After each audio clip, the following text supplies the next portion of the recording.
This is from Howl by Allen Ginsberg. Who lost their loved boys to the three old shrews of fate, the one-eyed shrew of the heterosexual dollar, the one-eyed shrew that winks out of the womb, and the one-eyed shrew that does nothing but sit on her ass and snip the intellectual golden threads of the craftsman's loom.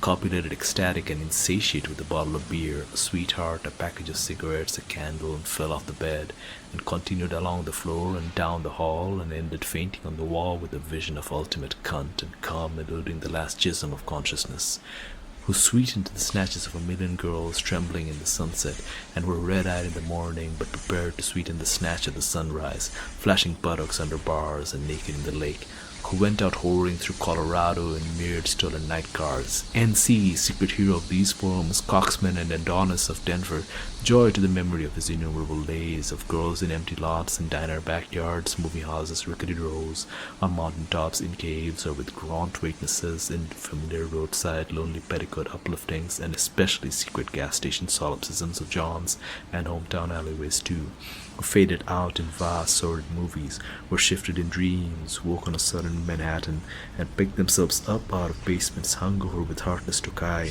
and horrors of Third Avenue iron dreams, and stumbled to unemployment offices, who walked all night with their shoes full of blood on the snowbank docks, waiting for a door on the East River to open to a room full of steam, heat, and opium, who created great suicidal dramas on the apartment cliff banks of the Hudson under the wartime blue floodlight of the moon, and their heads shall be crowned with laurel in oblivion. This is a story about destruction. About a world burned, and burned again. Burned over. This is a story about the death of a world that died so long ago there are none now who remember it. We took refuge here, in Convergence Valley. In this isolated place, we could be saved from the devastation that fell outside, and as the world burned, we hid away here, among the peaks. Beside the slope of Do Not Go There, at the end of the world, in the vast, barren expanse of the flats, yes, at the mouth of the river that is her mouth. It was a strange and hostile place, but in a world gone mad, it was home. And we survived. And maybe, for a time, we thrived. And then the unthinkable happened. Shoots through the ashes. Little by little, the world once burned over, well, it began to heal. Green shoots returned to the flats. The winds that cut us off from the outside world were becalmed, caught in the doldrums of something else, something waiting. And Convergence Valley was no longer a place of refuge, but a prison. Or was it something else? This is a story about what happens when a nation falls. This is a story about what happens when everything we took for granted is upended and destroyed. This is a story about a shelter torn asunder by the forces of human lives and human will. This is a story about that most destructive thing of all. This is a story about hope. Welcome to Convergence Valley, or what's left of it.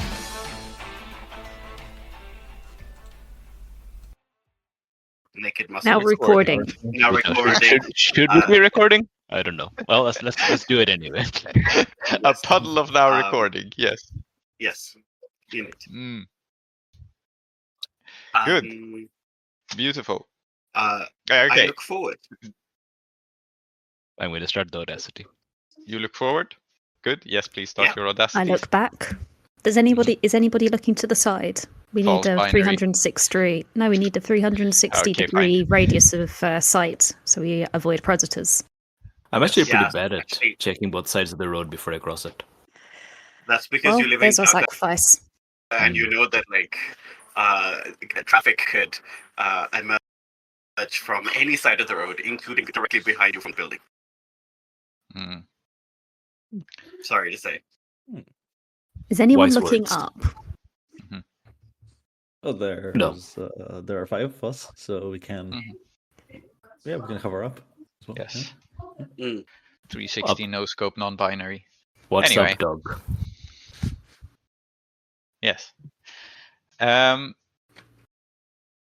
Okay, shall I read us in, or do we have more things on the list of things?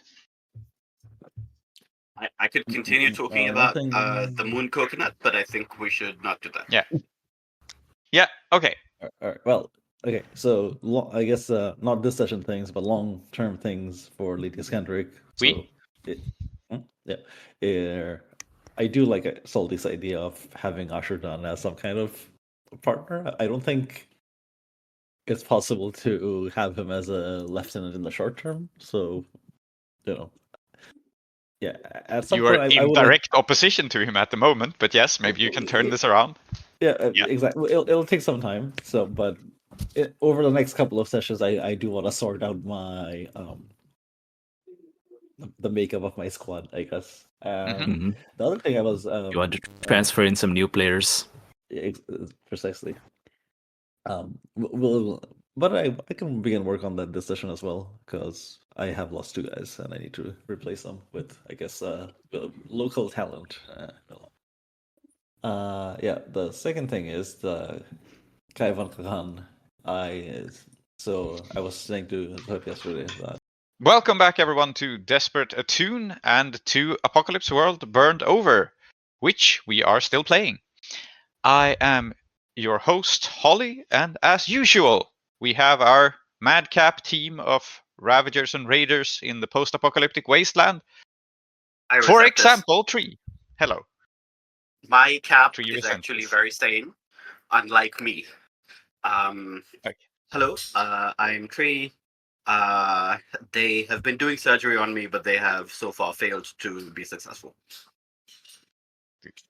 Good. Tree surgery. Yes, Aadiyat. Hello. Hello, everyone. How are you? Fine, thank you. Hello, Salty. It's true. I was the surgeon. And Klow. And I too am here. Yes. Good. A relatively short read-in of everyone this time. Whether it was hinged or not, I shall let the listener decide. Left as an exercise for the reader. So, we are in the middle of some action now. We're in the thick of it. We got started in the swing of things last session, and at the moment, all of the characters are split up. So, rather than have one person do the recap, can we maybe have a short recap from each of the players? I think that makes sense, because each of you are in a separate situation at the moment. So going in reverse order, Klow, do you want to start with what Tar-Minotaur did and what Tar-Minotaur is currently doing? Yes, Tar-Minotaur decided to go find Vice President Cotopaxi, who is currently away for his spring wardrobe shopping in the Grand Caravanserai. Tar-Minotaur went down there after fighting a sort of chimera cockroach monster thingy, bridge troll sort of thing, and went over there to find Vice President Cotopaxi, failed to find Vice President Cotopaxi, did manage to find Vice President Cotopaxi's servant, the Batman, and immediately executed this man, because of... Because, as was previously revealed a couple episodes ago, Tar-Minotaur had a vision that revealed that Vice President Cotopaxi's Batman had let raiders in to the presidential palace and let it fall, and they had burned it. This happened in the past. In this way, Vice President Cotopaxi's Batman is much like our real-life Batman, letting clowns in to the city for his own personal benefit. Very good. Yes. I didn't know that was what he was doing. That was roughly exactly the situation. Yes. And do you mind telling me what your plans are for this session? Yes. I don't mind. I'm going to talk to the Vice President. After killing the servant, Tar-Minotaur had looked around at the various people assembled and said, "Take me to your leader." And they were like, "We don't know where he is." Yes. I would like to go meet him so that I can explain to him why I killed a servant. Yes, and I believe you also have on your agenda to possibly go see your squire, since you're somewhere in the vicinity. You're at a different market, but you're at a market. Yes, that'll be nice. We'll Yeah. see if we can make it happen. We will also see if we will see more of the markets this time. Very good, thank you. And then continuing in reverse order, Salty, what were you up to last time? Or what was Perfidelity Evergreen up to last time? So, Perfidelity Evergreen took a midnight train going anywhere to the cloud bazaars and the Very cloud good. markets up But there. not anywhere. And unfortunately, anywhere did happen to be right into Ahiri's eye line. And then we went back on the train after a very tense conversation in an alleyway. And yeah, I stole bits of a train. Yeah, and Perfidelity looked like a gauche peasant attempting to look cool. So Perfidelity now has a very nice fur coat from Thick as a Brick, handed down Which does not work. Yes, I'm handed afraid. down from one of the targets Ahiri sent the red demons after. And then I talked to a train, and the train didn't like me taking a plaque off of it. And meanwhile, just ignoring the person who does want to talk to me in favor of trains, because trains are more important than people. Trains are friends. And you would like to continue working on the train this session? I would like to continue working on the train, with the train, around the train, on top of the train, underneath the train. Yes. Very good. In all positions vis-a-vis a train. What about Lady Iskandaric? What did you do last session? Yeah, so left in charge of the tower, Lady Iskandaric thought it was necessary to actually get the people who live there on board. So she went to speak with Angelica, the angel, and I suppose like the community head, and told her that it was in everyone's best interest if they did what she told them to do. She pointed out that the last administration had failed them, continued to fail them, and that she was better placed to protect her people. Angelica challenged her to speak through the tower, and Lady Iskandaric totally did, and it was awesome. After that came the more, I guess, boring stuff of actually doing administration. So Lady Iskandaric learned about a supply route, like a new supply route, by one of Ashurdan being the knight who is staging a revolt against the highest ranking knight in the valley at the moment. So he's got a new supply line. Lady Iskandaric wants to raid that to get stuff for the tower. Yes, a supply line that is run by a merchant called Revolver Pinata, who's been cropping up in everyone's story arcs a little bit. And Did we your plan... explain to the listeners, by the way, sorry to interrupt, who exactly Ashurdan is and what's going on with that? Yes, please do explain it, since you're talking. Right, so... Or don't.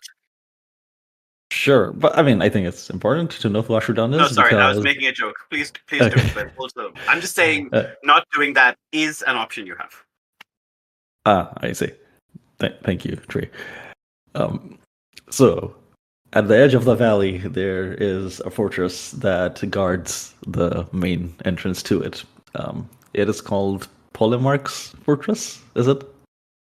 Yeah. Yeah, okay. And the Knight Polemarch, 12 Bullets Smith, I think is her name, is in charge. She's the highest ranking knight in the valley, and she is looking out for something coming over the horizon. Ashurdan used to be one of her captains, I guess. We said Knight Lochagos. He was more concerned about the evil that still lurked within the valley, so he broke off, went off for a bit, and then he came back claiming that he'd done it. He'd killed all of evil, and it was all fine now. And because Knight Polymark Smith hadn't done anything, that she should step down and put him in charge instead. Smith didn't find this very impressive, and now the two are going to war. Well, Ashurdan's going to war against Smith. Smith doesn't really care. Yep. So there is this standoff at the edge of the valley, which we have not seen yet, but you are now raiding Ashurdan's supply line. And we shall see what comes of that. Your plan, I believe, was to gather some information first. Is that still correct? That is correct. Very good. And lastly, then, Ahiri, what were you up to last time? Hello, greetings. It is I. I was attempting to solve problems, wheel, deal, emotionally heal, that kind of thing. I had this rando turn up in my life and say that, he was going to be the new gear cutter in my life, Scooche Bronin.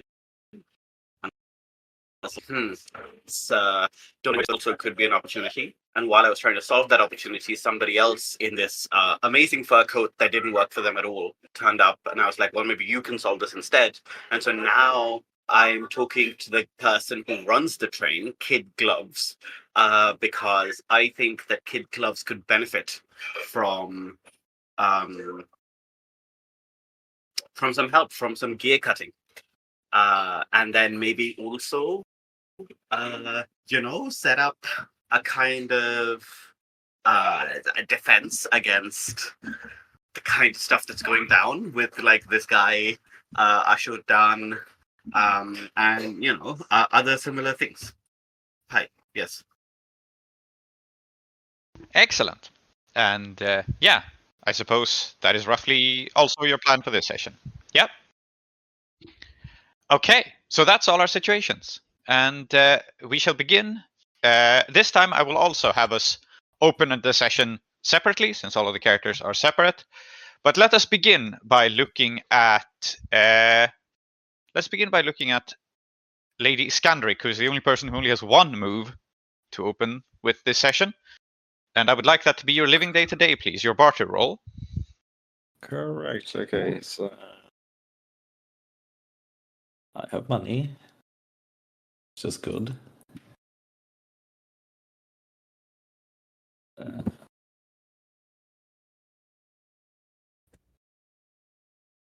Okay, well, it wasn't that good because it's a 5.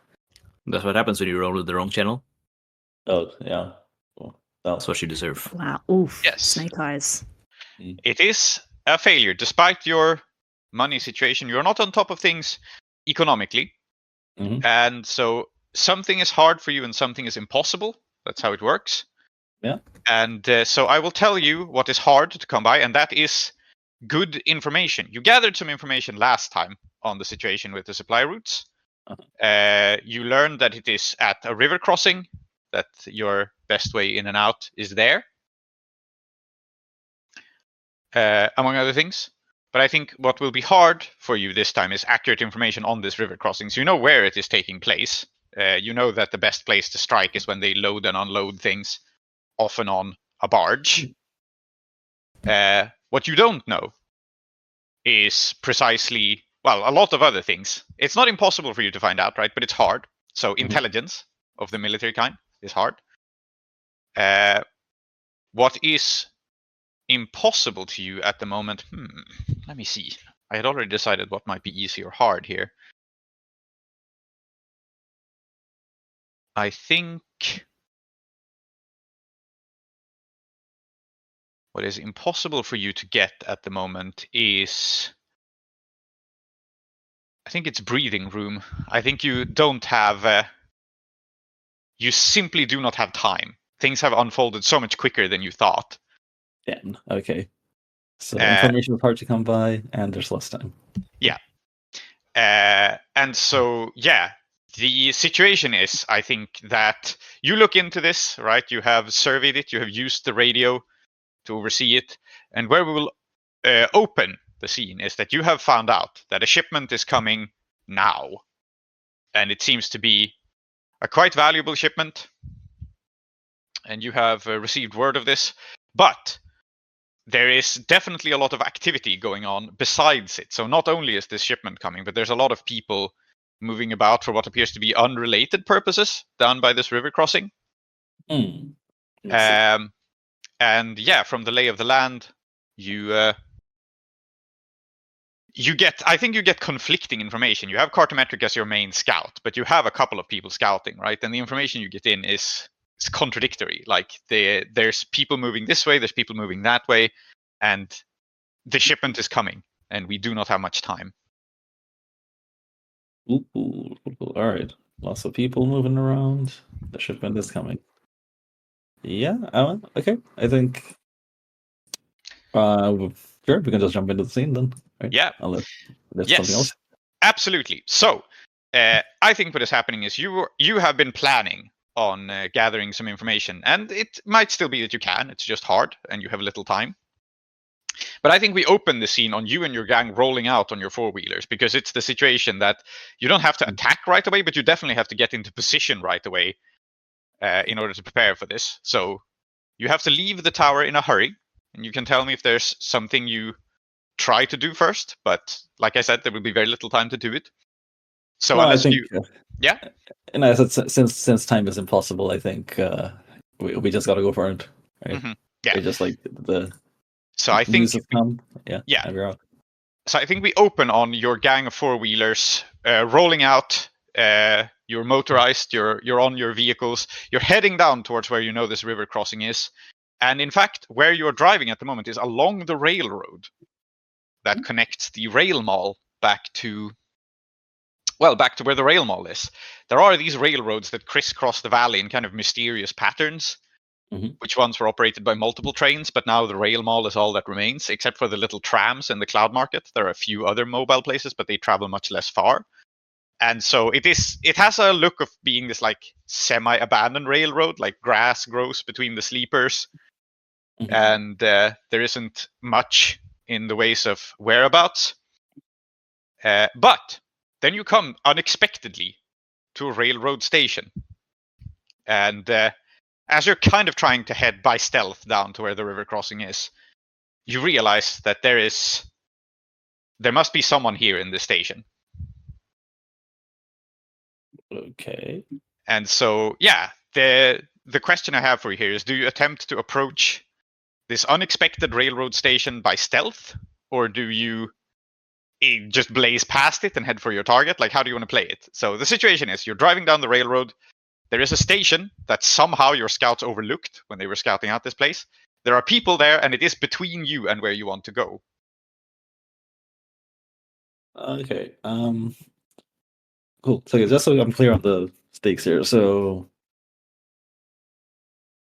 is this just a curiosity, or I mean, I guess I could read a sitch instead You of could. just, yeah. You can read the situation. Yeah. All you know for now is that there are people and a house where you didn't expect there to be people and a house, and information is hard to come by. So you have no immediate idea of what this means. Is this a guard post? Is this a vanguard? Is this just an unrelated little settlement that happened to be here? You have no idea. I Which think, part of the valley is this in, by the way? So this is, I'm imagining this to be the same river that Tar-Minotaur crossed, although not in the exact same place. Okay.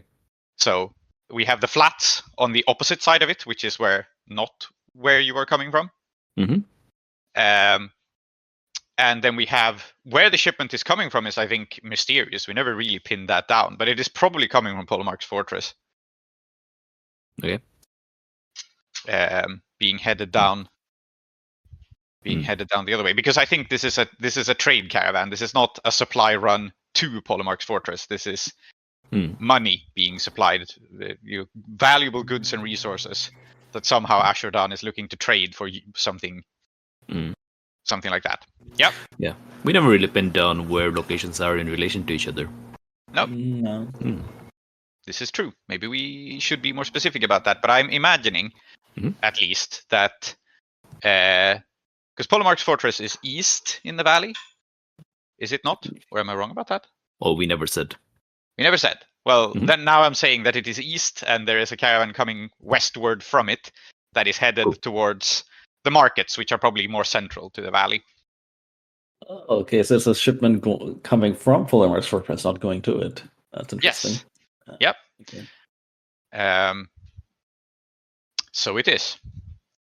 It was a shipment for Revolver Pinata, as I recall, or at least handled by Revolver Pinata, who of course works closely with Ashurdan. Yeah. All right. Yeah, I think instinctively, upon seeing unexpected station, you don't want to. You'd at least think to yourself, what's going on here? Huh? So Yep. yeah, let's read a sitch. Yep, you stop, you try to survey the situation, maybe ask a couple of questions from your lieutenants. We don't have to play it out, but that's how you get this. Okay, so that was a 9. Mhm. And I can ask okay, one question. And the question is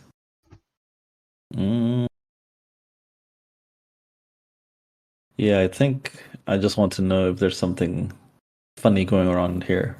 So what should I be on the lookout for? What makes me think so? Okay. What you should be on the lookout for and what makes you think so is...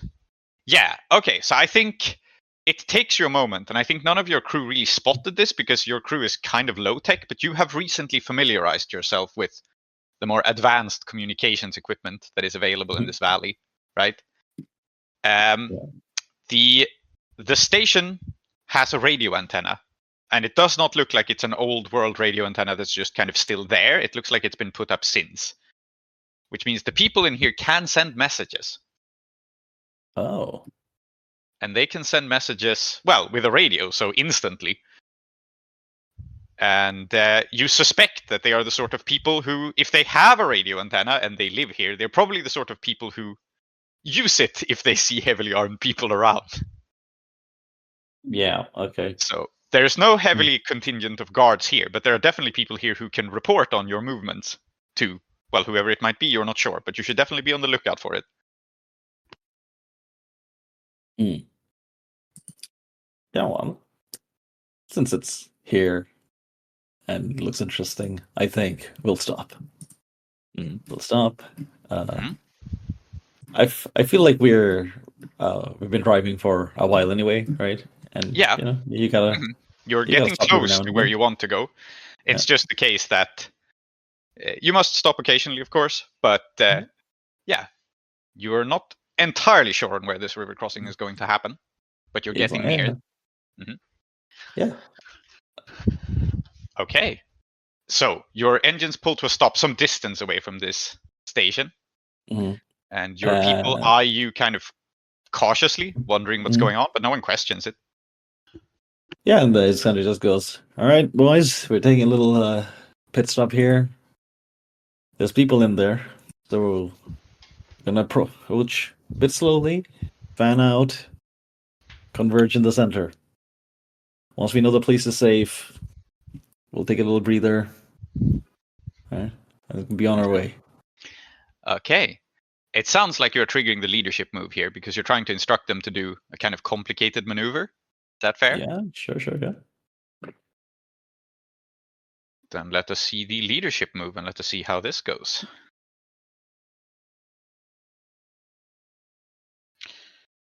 So when you give your gang an order, if it lines up with their impulses, generally they obey it. I don't think generally this agrees with their impulses.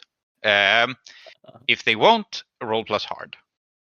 Yeah, and it was a 6. It was a 6 is what it was. Okay, so it does not go well. No, that's not good. On a miss, maybe they still do it, but you'll hear about it later. Maybe they refuse, or maybe they even make a bid to replace you as their leader. Well, they will not make a bid to replace you as the leader in this moment. What will happen here is they will still do it, but it's not that you will hear about it later. They will do this really incompetently. Okay. So they have learned from the death of Luke that they are not questioning you at the moment. You govern this with an iron fist. And in fact, I think you have the problem that is very classical of people who rule very tightly and with an iron fist, which is that they don't ask you any questions. No one dares to question you, which means that everyone just kind of makes assumptions from this fan out instruction. And so they begin to spread out into the woods. And you realize pretty quickly that what is happening here is that they're spreading out so far from each other that there's some woods here, there's some trees, there's some foliage that you can't communicate visually. You basically can't communicate at all except by shouting to each other. Which, of course, kind of spoils the idea of trying to do anything by stealth. Right. So you lose contact with about half your gang, unless you're willing to just raise your voice and shout really loud. I mean, the whole point was to stealth in. I think what Iskandaric will do is just make, a face and then rub the bridge of her nose and go, oh my god, all right.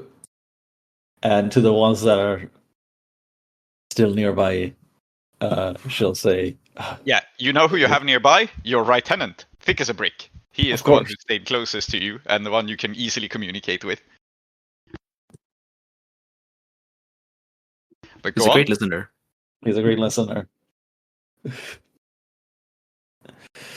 Yeah, I think, but I think even the others who are in, within, her, she can see are still, Yeah. she can't shout instructions at them, so she just whispers to, all right, Brick, you're with me. Right, as my lieutenant, you're taking point. So we're gonna go through. Is there a collection of buildings or just one? Just the station? Is there? It's just the station. It's Is it- it's a train station building. But yeah, Yeah, it goes. Right. All right, Brick, you're taking point. All right. Yeah. All right, and he does. He begins to Yeah. move ahead. He has understood the directive of stealth. So as you tell him to take point, he begins to move ahead quickly and stealthily and resolutely and with a weapon raised. Mhm. I like the thought of him actually being on your left side. Yes. What weapon does Thick as a Brick have at the moment? Like, how have you equipped him? Because your crew has some pretty heavy weaponry. Is that what he carries around regularly, or? We have. We all have the same things all the time, no? Yeah, I think. I mean, these are all the things that we've always got: knives and chains and hatchets and stuff. You have shrapnel guns. You also Yeah, have rocket shrapnel. tubes. So Yeah, but bit overkill for this situation, though. Yeah, and they're braced. I don't think you can just carry them around. They have to be Yeah. put against something. So my Yeah. question is, what weapon is Thick as a Brick hefting at the moment? Is it a shrapnel gun? Is it a knife? Like, what do you tell him to approach with? He feels like the guy who's just got a axe, right? Yeah. Like a hatchet. Okay. Yeah. So I've got the hunter's rifle. He's going ahead with the melee weapon. I'm behind with the ranged weapon. So Very classic. you don't trust him with one of the hunting rifles that only has 15 bullets between the 15 of you? This is correct. Good. Yes. So he sneaks up with his axe. He has it hefted. He is ready for quick action. And what do you do? Do you follow close behind him, or? Yeah, close behind him, and yeah, just gonna go tell him that. I'll tell him so I think we were trying to get around the back and peered in through the windows, to see how many people are here, like what we're actually up against. Very good. So I think there is no role necessarily here to do this. It's just that your miss means that you have kind of lost the ability to communicate with your gang, right? So Brick heads up towards a window and looks inside, and the wrinkle here, I guess, is that since he is taking point, you can't see what he actually sees, but he ducks away. The moment he looks in the window, he goes like, "Oh shit!" What and is it? flinches back. And he goes, I think they might have seen me. And who's they? It's a little gang of folks. I don't think there's a lot of them. It's just, we were meant to do this by stealth, and one of them's got a weapon. One of them's definitely got a weapon, and the other one is on one of those talkie-walkie things. Good. That's not good.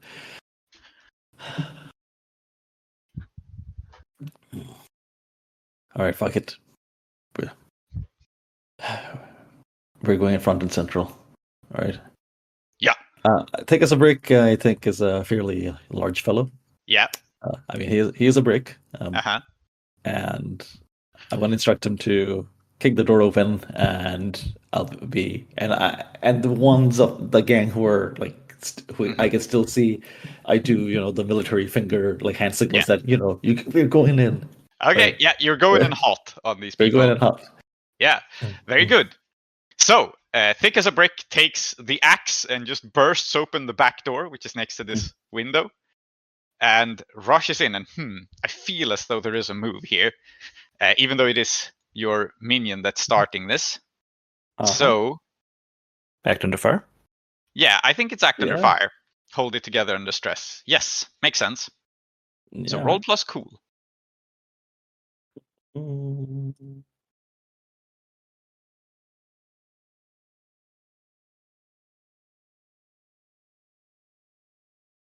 It's a 7. Okay, so you flinch, hesitate, waver, or stall. Choose the which and ask the MC what it costs you. You might suffer harm. So, do you flinch, hesitate, waver, or stall? And mark your stat. Thank you. Flinch, hesitate, waver, or stall. So well, I they think all kind of sound the same. yeah, but, they kind of do. I agree. Yeah. Sure, any of them is fine. Yeah. I guess it depends on what I see when I go in. Yeah. So I think what happens here is that your self-preservation instincts tell you to linger behind the moment. Like Thick as a Brick goes in first, and you were fully ready to just burst in the door after him, but something in you tells you that would be a bad idea. And that turns out to be, in fact, a correct decision, probably, because a gun is pointed your way. And the situation which happens here is what this will cost you, what this hesitation will cost you, is that someone points a gun at you. And Thick as a Brick is very selflessly and in great loyalty to you going to immediately kill this person. This is what it costs you. And this will make Thick as a Brick the biggest target. You can, however... no, you cannot choose to back down, actually. Never mind. Yeah, ask the MC what it costs you. So yes, what it costs you in this situation is that Thick as a Brick paints an enormous target on himself, and if you don't save him, he is going to suffer harm immediately. What sort of weapons are we looking at? Yes, these people don't have... I think they have shrapnel guns also. These kind of improvised little simple fires random junk at a person. One of them was pointing that gun at you. That person then immediately gets cut down with an axe, very brutally. Yeah. And then Thick as a Brick is going to become a target for the other person, who is going to shoot him. Yeah, okay. I know there's only one thing to do here, isn't there? Gonna have to... I think Iskandaric is still... at the stage of her character development where she doesn't particularly care about killing someone, and not thinking too much about the consequences of it. So if someone from her, one of her own is being threatened, she's going to neutralize the threat. Yes. And you may absolutely do so. So what I'm telling you, to clarify what the cost is here, is there is literally no time to gather any sort of information or get the bearings of things. It's like things immediately escalate to violence. Yeah. And Iskandaric is well suited for this. Yeah, I'm gonna hack down whoever play. Okay. Yeah. Go ahead and attack someone. So what are you armed with, and how are you dealing with the second person? So I think the first person who got cut down was some. You only saw them briefly, but it's a person in a straw hat who got immediately cut down. And the other person wasn't holding a weapon, but grabs one off of like a shelf where it was lying, turns around and points it as Thick as a Brick. Yeah, I'm picturing this as a sort of scrappy, close quarters thing. So I think Iskandaric is just going to knife the. Okay. Yeah. Rush in and knife them. Absolutely. So they, you don't have to defend yourself against this person. They are not attacking you. So roll plus hard to attack someone.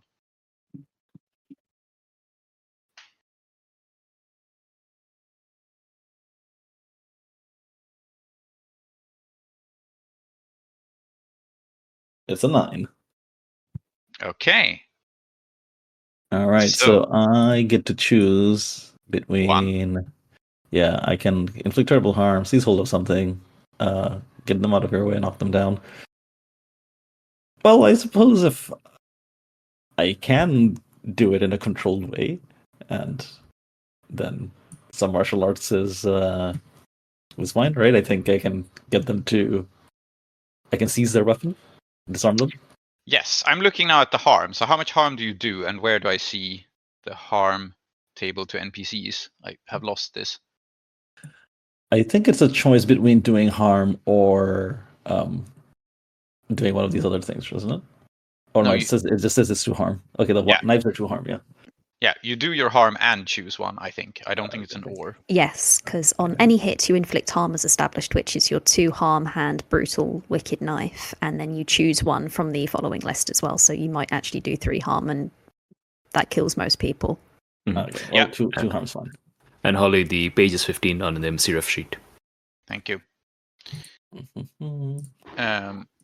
See, what's this about Pack Alpha again? Oh wait, no, that's the Psi harm. My apologies. Does sound familiar. I remember reading about Pack Alpha. Yes. Pack Alpha's just, if they'll just do it. Page 17, Holly. 17, thank you. Battles. All the way at the bottom.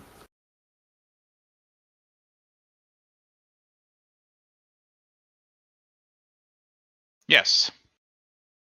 So, which option do you want to pick from the list? Disarm. Get the weapon. Okay, so you inflict 2 harm. I don't think this person is armored, which means that they are not dead. So you get in, you stab them, you swipe their weapon away. They fall down onto the floor, disarmed but scrambling away.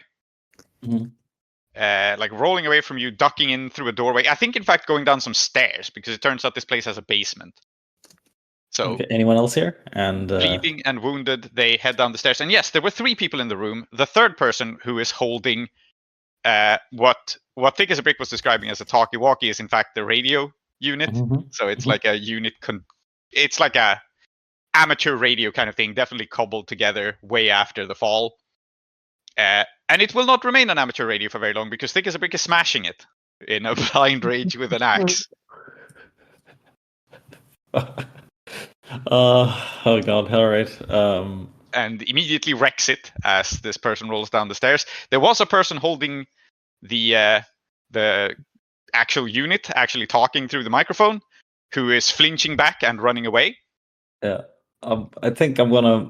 This isn't like me telling Thick as a Brick anything, but I think Iskandaric just goes, "What the fuck are you doing?" And then and then turns to the person who had it, trains her weapon on this person, and goes, "Whew, all right." Well, that person is running away, so it's not something you can hold at gunpoint. The people in the room are now scrambling to. They're all scrambling. Okay. Yeah. So you can point it at this person's back, but they're not going to see you pointing the gun at them, and you have split seconds. You can shoot. You can try to shoot them in the leg or something, or you can let them get away. No. I need to know what's going on here. But people who are shot in the leg have a hard time talking about it afterwards. So I think I'm gonna have to, chase them down, tackle them to the floor. Yeah. Running at them. Okay. Yeah. So. You have a gun, you're running at a person, you are tackling them. I think that we are now talking about try something challenging. A physical action that might be beyond you, requiring strength, skill, great care, quick reflexes, patience, or hard work. And the situation here is not, you are definitely faster and more athletic than the person you're chasing down. There's no question about that. It's just they know this house, right? So they might turn a quick corner or throw some furniture in your way or something like that if this goes badly. So if this were a foot race on flat ground, you would just be able to do it. But they know the terrain, and you don't. All right, cool. All right, let's do something challenging. It's an 8. Okay, ask the MC what it will cost you and decide for yourself whether to go through with it. Yeah, the simple thing that it will cost you here is that you will be separated from Thick as a Brick if you chase this person down. You can't just tackle them in the doorway. You have to run in, dodge to the left, leap over some furniture that's thrown in your way. And Thick as a Brick will lose track of you. Are you willing to go through with that? I will remind you that This is your dumbest gang member who will panic if not given orders. I know. There is definitely a person in the basement. You said. Yeah. Okay. You know what? Fine. Let this guy get away. Okay. Yeah. You halt. You let the person who was on the radio flee, so as to not leave Thick as a Brick alone, who is looking around for more threats. I mean, we play up Thick as a Brick being dumb, but this is also a stressed combat situation, and he is full of adrenaline. So Yeah, he's just ready to attack anything that moves. Elsie is chopping down the radio with the hatchet, and I've let this person run away. I'm gonna kind of, I guess, relax, not relax, but kind of slump my shoulders and go walk up to Thick as a Brick, smack him up on the back of the head, and go, "Stop that!" Right. He pulls back and he goes, "Right. I just thought they might call for reinforcements, and most of our people are still outside. Should we call for them?" Well, one of them is definitely in the basement. They're not going Wait a anywhere, minute. but- That was actually a rational choice from Thick as a Brick. What happened? What? Yeah. I know. Maybe I rearrange his brain temporarily by hitting him. Anyway, it's like a TV. Yeah. Yeah. It turns like that. Iskandaric says, it's not. I think. Do we have clocks in this unit? Do we have working clocks to look at? Possibly. I don't think your gang does. Yeah. Because I mean, a mechanical watch is actually pretty complicated, right? Yeah. I think the Tower of St. Fulmina does keep time, like a number station, like those number places you used to be able to call for the exact time. I think the tower broadcasts that, actually. But what? Okay, then maybe just by looking at the angle of the sun, she goes. Yeah, but we're running out of time. No, let the others go through the rest of the station. They know what to do. They'll figure it out. You and me, we're going down there. In the basement. In the basement. All right. Something wrong? No. I just something feels off. I don't know what. It's okay. Even though he's an idiot, I wonder if sometimes he just has that sort of instinct for. So, since I have a moment, can I read him to see if he's actually onto something, or? Sure, you can read a person. You can also read a situation. It depends on whether you're interested in situation or in Thick as a Brick personally. I'm picturing Thick as a Brick, like in most situations being an idiot, but there is he can tune into maybe to sometimes things that others can't, right? Yeah. So I just want to know if he's actually if it's just like flustered, or when he says something's off, has he actually noticed something, but he just can't vocalize what it is, right? It sounds like reading a situation more than that, because it sounds like you're picking up on environmental cues via Thick as a Brick here. You're not wondering if he's lying to you. You're wondering if there is something here genuinely. Cool. All right. Yeah.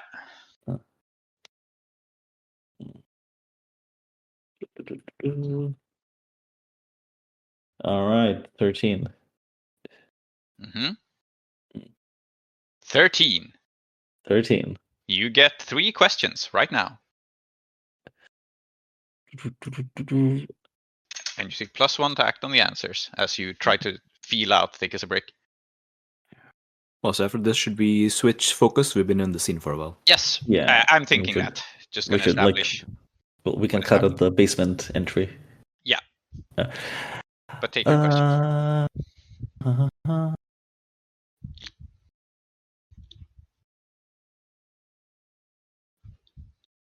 I think I should look around the room. Okay, who or what poses the biggest threat to me? Okay, so looking down at this basement with this person scrambled away, you feel a scent of something, and you realize that it's a scent of something living. It's like sweat, or something like that, but it is definitely not human. That poses the biggest threat to you. Ooh. And I think maybe that's what Thick as a Brick picked up on too. Like, he can't articulate it, but something about the smell unsettled him. Yeah. Okay, so I think who or what presents the best opportunity for me to do X? And the X here, I think, is I want to know what is this place, right? Why do they have a radio? Mm-hmm. Why didn't we know about this place before? Who or what represents the biggest threat? No, opportunity for me to find out, like, Yeah. what is this place? What's been going on? Okay, so what you see as you look around the room is on the wall is a rail mall timetable. This train station is obviously connected to the rail mall, but these are people who most likely are expecting it to arrive soon. And this timetable is arcane and obscure and like difficult to read. I don't think you see this by like looking at the timetable and go like, yes, today's date is X. I think you realize it just by like, maybe they've taken down the timetable and like circled something. Right, yeah, okay, cool. Okay. They are expecting the train to arrive here. Not right now, but soon. All right, the other two questions are a little hard to frame because... You have three, so you have a third question only. Yeah, so I'm trying to choose between them. So because it is a basement, so I don't know if it makes sense to ask what's my best way in and out. It's a basement. Yeah, you can absolutely ask that. Or who's in control here? I think that seems to overlap with the other one. What the threat is? Sure, maybe there's another way around into the basement. What's your best way in or out? Yeah, I think in fact the stair that this person just fell down is not the best way in because they will expect you to come in that way. I think what you realize that your best way in is through the floor. Like you have access. The floor is kind of unsteady and unstable, and this building is old. You could just chop a couple of floorboards and jump down. Yes, perfect, great. Okay. So cool. Before we cut, is that what you tell Thick as a Brick to like chop up the floor? I think because we know there's some kind of inhuman possible monster down there, I'm gonna at least try to get a few of my other guys who are close by to come in. Okay. And then we chop down the floor and then we go in. So you are searching for your people as this situation unfolds. Very good. Wait. I mean, at this point, there's no reason for stealth, right? I can just poke my head out the window and go, "Oi!" You can absolutely just poke your head out and shout. And so before we cut, I will tell you what happens. You poke your head out to shout for your people. They rush up. You're not wasting much time by doing this, but you're wasting perhaps half a minute as they make it way through the underbrush, head towards the building. And then you hear a blood-curdling scream from the basement as the person you wounded who stumbled down there is almost certainly dead. No information. And then we cut away. All right. And I think the next person I would like to see is Perfidelity. You are working on the train. Yes, I am.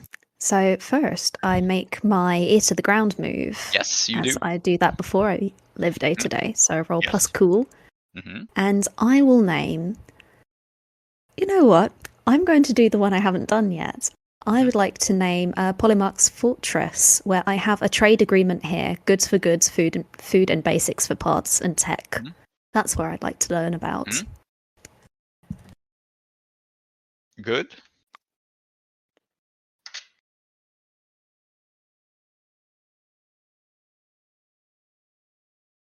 Oh, interesting. I've only ever rolled hits and like full hits or misses with this. So on a miss, somebody wants my blood. Who and how do I find this out? Okay, so Ashur done. Yes, I think the answer must be Ashur Dun, who is there, sort of. Ashur Dun is in conflict with this place. But I think that the way you find this out is we'll mention this before you do your second move for living day to day. Is I think that Revolver Pinata, who has not spoken with you directly, who's only spoken with Damnou, picks up on who you are. So as we left off, just as a reminder, we were in the train. Kid Gloves had just left with Ahiri, and Revolver, Pinata, and Damnou are still in the train, but not immediately where you are. And you overhear them from the next carriage over. I guess you have very good hearing inside this train. Pinata says, like, "Oh, that's Perfidelity Evergreen. Oh, interesting." With the voice of someone who goes like, there is a price on that person's head. There is money to be made here. It is definitely not personal from Revolver Pinata's point of view, but he works for Ashurdan. And so you learn in this moment that Ashurdan would like a word with you. Ideally alive, perhaps, but ideally. Ideally. Yeah, so that's... Revolver Pinata is not in a position to act on this right now. He's not a fighter, but this is how you find out, right? Mm-hmm. Yes. Fantastic. And I shall live day to day. That's a 9. So something is easy and something is hard. Yes. And you had some interests, and I'm going to tell you what is easy, I think, in this situation is a claim. You are well known. People know that you are good at what you do. You are well respected in this area by all but the train, because it's still angry at you from last time. But people know that you are good at your shit, right? So that's easy. I'm not going to name the other thing, connections, as hard. I think what is hard for you in this situation is a way out. I think that you had an easy time getting here on the train. You will have a difficult time getting back, or indeed leaving the market. Interesting, yeah. So tell me what you are working on. Yeah, so I have the plaque from the train, and I'm polishing it up on a scrap of woven fabric from Sartori Wear and Gear. And what I am doing is I am attempting to affix it to the dash itself far more securely than it was hanging from as it was hanging on the side of the train, where it's kind of hanging off on one nail, easily snatchable as somebody passed by. This time, though, it's going to be pride of place, pride of center, polished and gleaming in the sunlight. Yes, so that is what you're trying to do. But Damnou Egrevore is coming into the room, I think, having had this brief chat, and probably is pulling Revolver Pinata with them, who is just kind of casually observing you. And you can see Revolver Pinata adjust his thick glasses and look you over. And basically just like you get this very unpleasant feeling of someone memorizing your appearance and your clothes so that they can perhaps later hire some people to deal with you. That's kind of the vibe. Like, there's nothing aggressive in it, but it's definitely unpleasant. And Damnou, though, is oblivious to this, steps forward and goes, "All right, boss is headed back. Can we have a talk? I'd like a word with you." I thought that you wanted you are Ahiri's dog right now. Why are you not going to go with her? "No, I'm not," Damnou says, and just casually sits down. You are at like the cockpit, right? So I think Damnou just casually sits down in the driver's seat and slings their feet up on the on like the control panel, and is kind of in the way of your work. Can you move your feet? I need to be there. I'm fixing things. There are things wrong, and I will fix them. So I will talk to you while I work. You are not Is that fixing anything, agreeable? you're decorating. Oh, and what do you know? I know what a machine is. I know that. I point at the plaque. Ain't it? Yeah?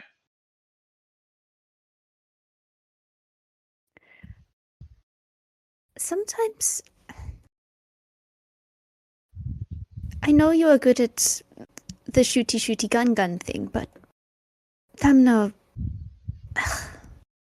sometimes you make me laugh with how silly you are.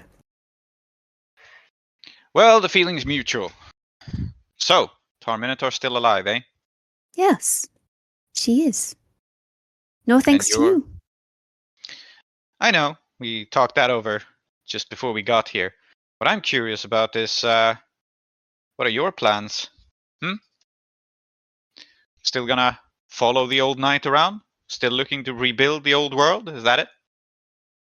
Well, my plans right now, you are kind of getting in the way of them. I was going to fix one of the problems with the rail mull. Why? Why? Yes, why? To make it better. There's a problem, and I will fix it.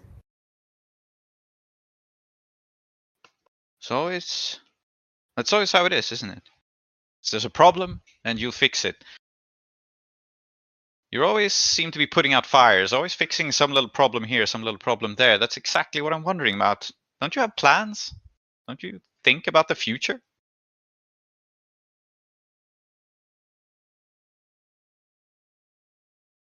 I think Perfidelity's hand's still on the Mm-hmm. on the dash of the rail mull. You have no foresight. This is the future. Fixing the rail mull, that's one step. Okay, tell me where Just you're because going. you cannot. Why, do you want to be there? Yes, I do. I want to be in the future. I'd very much like for us both to be in the future. And let me tell you, where we're going, Tar-Minotaur ain't coming, alright? It's hopeless. She's hopeless. So tell me, where are you going? You.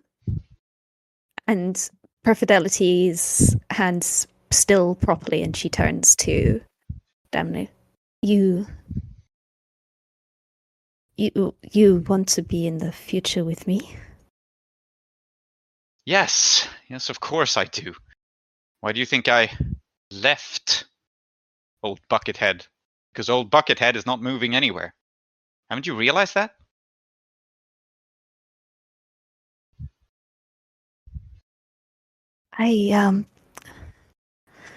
Okay.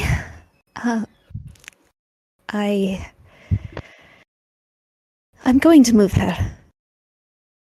She's not going to stay in the past. If I am her squire, she molds me, and as her squire, it is my duty to mold her in turn.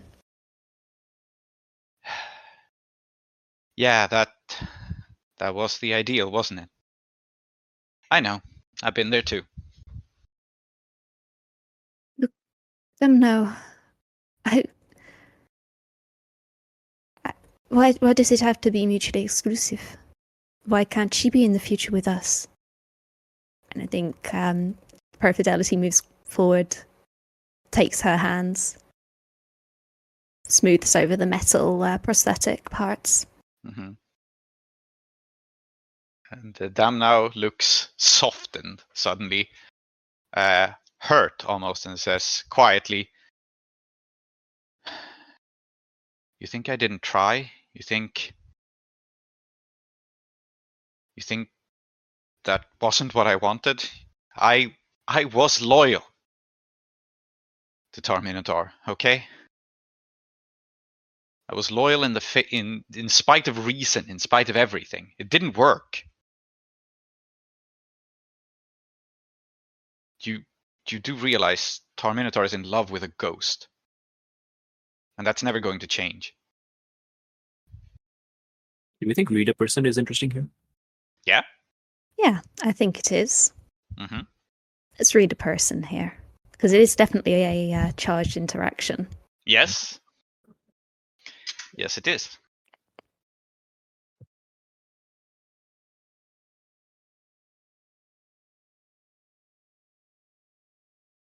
Oh, very nice. I can read her like an open book. Mm-hmm. What does she'll hope I'll do? Oh, I think the answer is straightforward. Stop being Tar-Minotaur's squire. Like, she's honest about that. That is something she hopes you will do. Mm. And Perfidelity's one of Perfidelity's hands comes up to where on her dual prosthetic starts, but on Damnou is just unmarked flesh. I cannot stop being her squire. I made a vow, and maybe when she dies, I will stop being her squire, but I mean, look at Angelica. She was born bad. She was born not able to live for herself, and if I can be a knight, Damnou, I can be more than I was born to be. You understand, right? And what I would like to do here is ask my second question. Yeah. Of how can I get you to let me fix this? Let me fix the train. Okay, right just now. the train, just here and now. Yeah. Yeah, just for now. Yeah. I think the answer there is by telling her what she's been honest about, like telling her what's the purpose of fixing the train? Why will it make things better? What's your long-term plan? If you tell her, maybe she will back off for now. Yeah, and I mean, 100% I would tell her. And Perfidelity's voice drops just a little bit, so it's private, hushed between the two of them. Because if I fix this train, it will remember who it was, when it was. And you know as well as I that the tower, the things here, they fuck with the memory, fuck with who we were, fuck with what we will be. It will know things. It will be able to communicate outside. This is one of the only things that can go outside of the valley. Yes.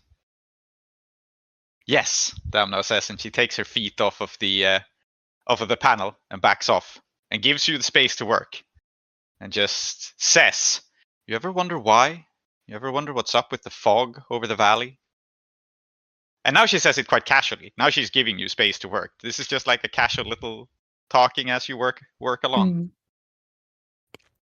Yeah, Perfidelity nods. Yeah, of course I do. That's what I want. I want to clear it away. And when the fog clears, we will be great again. We will have a place.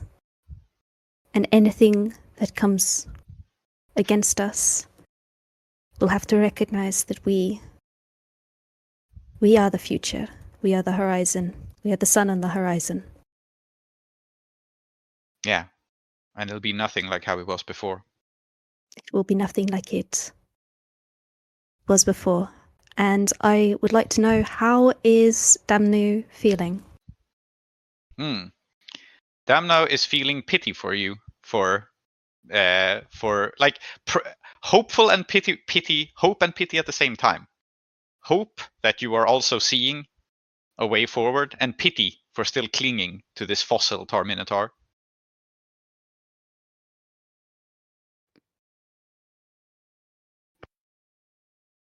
And I think the pity does rankle. And Perfidelity, I think Damnou knows Perfidelity enough that she can tell just the micro expression changes, maybe a little furrow of the brow. Goes, all right. Let me work, and I promise I'll come back with you to Sakari's Regret. We can have a drink. Let's. Something of the sort. I'll entertain the guest meanwhile. Hey!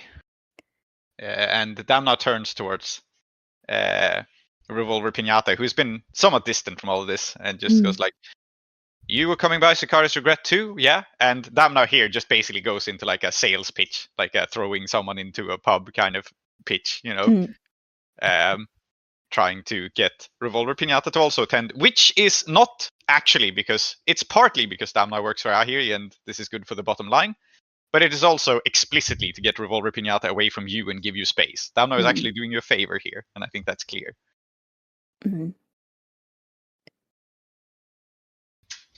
Yeah, so before the hands go back to the dash of the Royal Maul, just a press against the shoulder blade present. Thank you. And yeah, I think then Perfidelity goes back to this. And I know I'm not in my workspace right now, but I think this is the time to tinker. Yes. So I would like to restore the Royal Maul's memory, please, and thank you. Yes, and then you. Can I back Perfidelity's play? You can. Yeah, let's have it. Let's have it be a roll then. So you can back Perfidelity's play. Because I have secured some time with kid gloves, which presumably means kid gloves will not interfere while you do this. Very good. Sure, go ahead and back that play. I have +3. Yeah. Fantastic. And the question here will be, because what stat would I be rolling with? Normally it would be sharp or weird. Yeah. But I wonder if it's anything else. I am going for that it is weird here, and what tinkering says is you can accomplish X on a 10+, but on a 7 to 9 you can only accomplish X. So I'm picking that option where it is. It is a roll to do this, and it is a roll with weird. We will see the back your play first, I think, and then I will tell you. That sounds good. I rolled a 12. Okay, so you choose an option for how you're helping Perfidelity, and it doesn't cost you anything. Great. Okay. And the options are 1 second. +1 option. Another benefit. I feel like what I want is to give Perfidelity enough space that not being in their workshop is no longer a hindrance, right? So like, okay. Otherwise, it might have been the case that like because the risk of kid gloves turning up or someone like interfering is there, right? Like I want to take that away.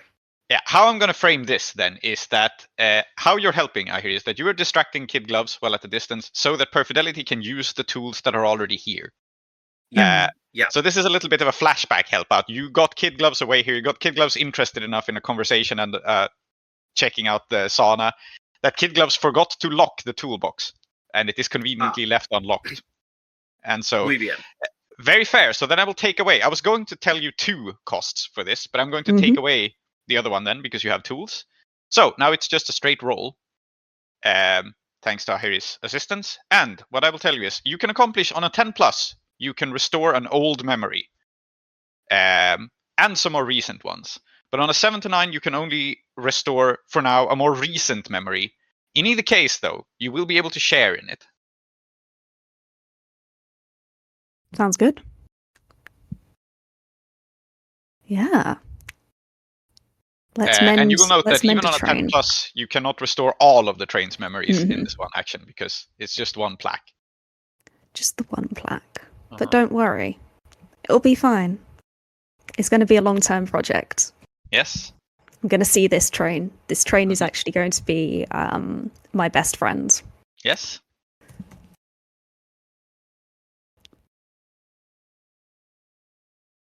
Fantastic. Okay, you roll an 8. So there is a memory here. As you affix the plaque to it, there are dim flashes of that memory that you touched of being made by the catering company in the very distant past when things like companies and corporations existed.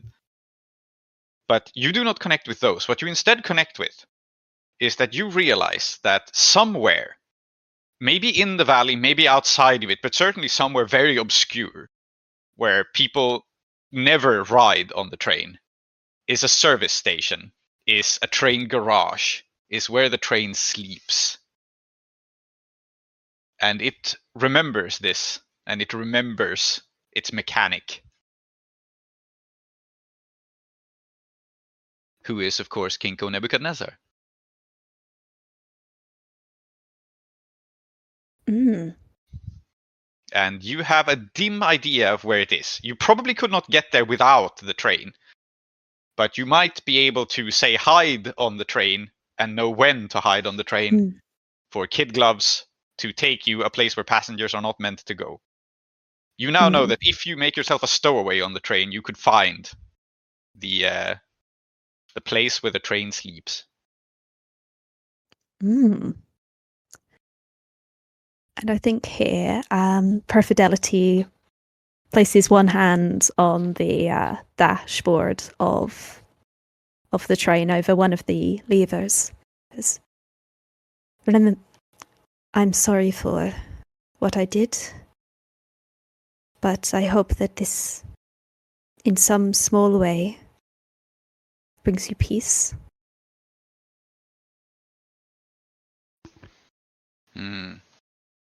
I think the train is quiet. It is, after all, like the engine isn't running, so there is no immediate sense of response. But nor is there that hostility you felt before either. It is as it is. And I think what I am going to do here is say, when you next see him, tell him that I am waiting, that I want to talk. Right? Okay. Yeah, the train in no way responds to this, but it has heard your message. You are sure of it. I will fix the radio next time you visit. I promise. All right, that is a promise from myself. My name is Perfidelity Evergreen as the Hagush, and I will fix you. She straightens up. She turns to Leaf and goes, right, that's it. And then you will attempt to head to Sicari's Regret, I take it. Yes. Yes, Indeed. and we shall see how that goes. Then let us cut away to Ahiri.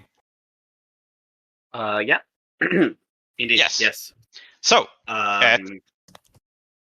tell me, where are you receiving Kid Gloves? How have you set this up? Kid Gloves is kind of like a guest of honor for you to work out this Screwtape Ronin situation and try to come to some agreement, right? So you tell me about the place. How do you treat your guest of honor? What is the scene? Yeah, I think. Yeah, for sure. I think I've done two things. The first thing is that I have found a musician, a good one. And the second thing is that the musician is behind a screen and the bar is otherwise empty, even though the sauna's not a bar, right? Because I've given Kid Gloves privacy, which is something I presume he doesn't get very often, if at all. Yeah. So I basically cleared the place out. Yeah. Okay. So there's a screen, there's a musician, and there is Kid Gloves having the place to himself. Very good. And let us begin with your wealth move. How is your establishment doing today? And that's just a straight roll. So, right? Because I don't think... Yeah, it is. Yeah. It's roll hard, actually. Oh, okay. So then that's a +1.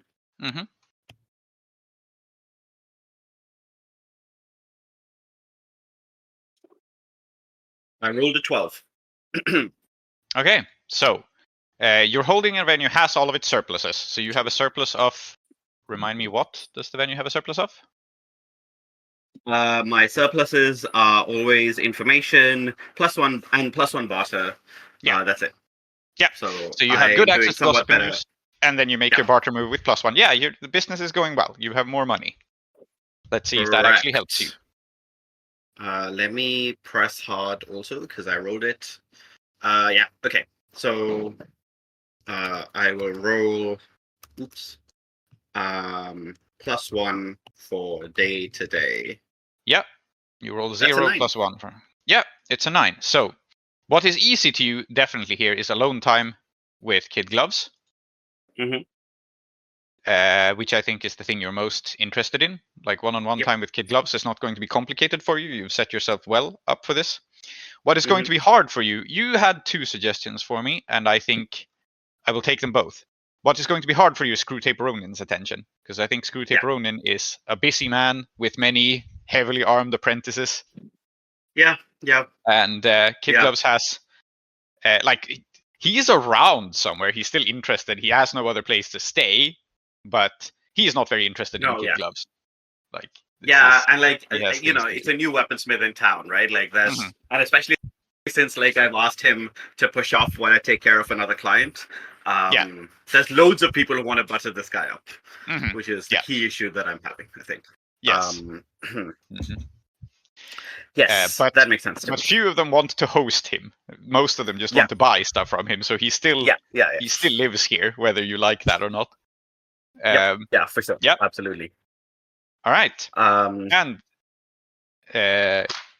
so Kid Gloves sits back, like sips a drink, and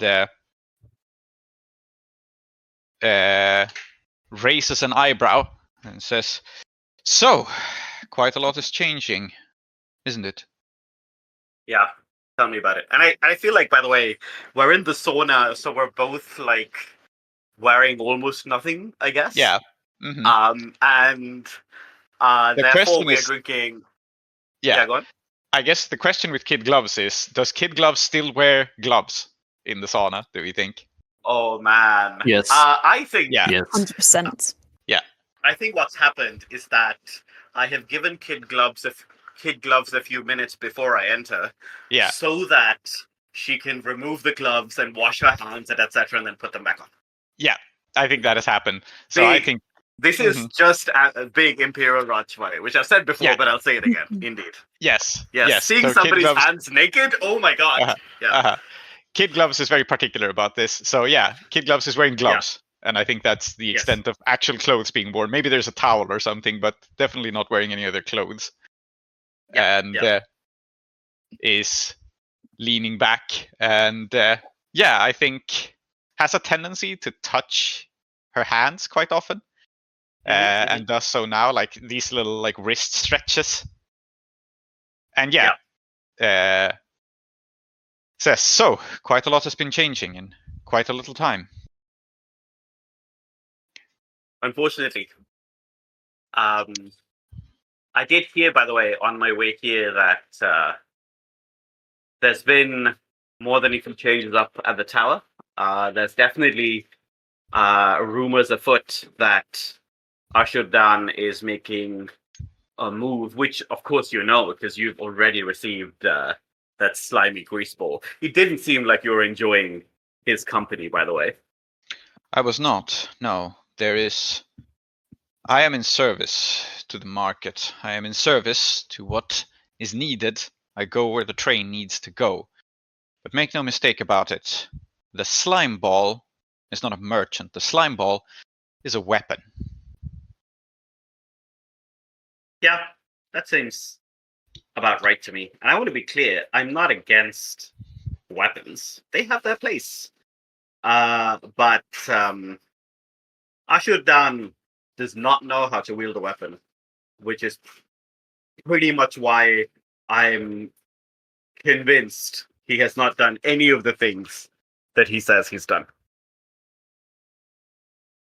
What do you think he has actually done? Rumors abound about this, Kid Gloves says, and I think you get the vibes that Kid Gloves is a very well-informed person, and you can totally attempt to read them here. But Kid Gloves at this moment is curious, like what you think about Ashurdan, and you can read her in response. But actually, you know what? I got gossiping news. Can I have heard something recent about Ashurdan that might like help me motivate this? Oh yeah, absolutely. So, I think what you have heard about Ashurdan then. What's an interesting sort of... I wonder, is this when you trigger everyone eats? Oh yeah, you do have that move. You could everyone eats Ashurdan. Yep. That's true. Okay, yeah. I guess like you might know something for free and then roll on top. Yeah, I think Yeah. let's roll first. And since you have easy Okay. access to gossip and news, you will get. I'm not going to give you more options, but I'm going to give you unusually good information, and you will get something even on a miss. Great. Okay, sounds good. Mhm. Give me a sec. Everyone eats is cool, which is +2. Yep. Love rolling only my best stats. The true min maxer. Which is all of them. Yeah, which is all of them except weird. Which I'm gonna never roll it. I'm gonna declare this, and then it'll immediately be fools. I'm never gonna roll weird. Yep. Good fucking luck. Yes. Let's see. 11. 11. Good. So you get 3 questions, and I will get you have some follow-up questions because you have easy access to gossip and news. Yep. That's sorry. It's just very funny. Mhm. They You cut off there. It's very funny. What? enjoy. That's That's not great. Can't hear you. Hello. Hello. Yes, you're Hello. back. Okay. Yes, Yeah, you're back. okay. Sorry. I'm at my parents', and Okay. this is basically what I was saying. Anyway, what I was saying was I enjoy rolling well, and dear listener, let nobody tell you that rolling well is not fun, or that like the Mhm. true best roll is a mixed success. Nah, the true best roll is a give me specifically whatever I want. Lovely. Okay. Excuse me. So I think how are they doing? What's up with them? B, who do they know, like, or trust? And then C, how could I get to them physically or emotionally? These are my 3 questions from the role, but also just lay it on me, man. Okay. So Ashurdan is how are they doing? Very well, I think. I think Ashurdan as a challenger to Polemarch's Fortress, as a sort of folk hero who's liberated the valley, they're overall doing very well. What is up with them, though, I think, is Ashurdan is not at Polemarch's Fortress physically at the moment. There has been this confrontation between Smith and Ashurdan, who are the two most powerful knights left after the Old Republic or Knight President thing fell. I think that's fair to say. Like, they are the 2 big power players in terms of knights, right? What you have heard, what's up with Ashurdan, and I think what is interesting is that Ashurdan has ventured outside of the valley. Oh, okay.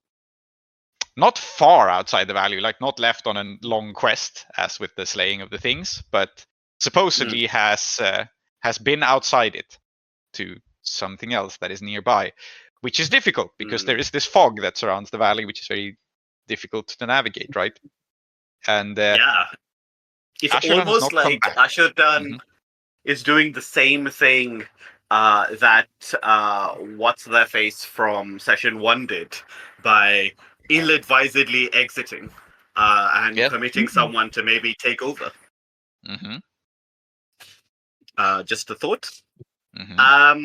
Okay. Why don't you answer my second and the third questions? Yes. In a second, you do the follow-up questions. because So who do they love best? That is the next himself? question. I think himself is a totally reasonable answer. But I think the answer is Ashurdan loves.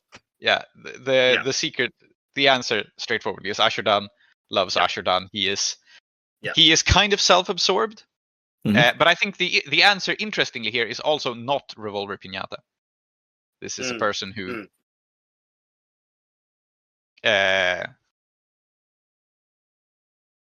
serves, and Loshagos Ashurdan does want the title of Polemarch's Fortress, does want to lead it, and so I think the other thing besides Ashurdan himself is Polemarch's Fortress.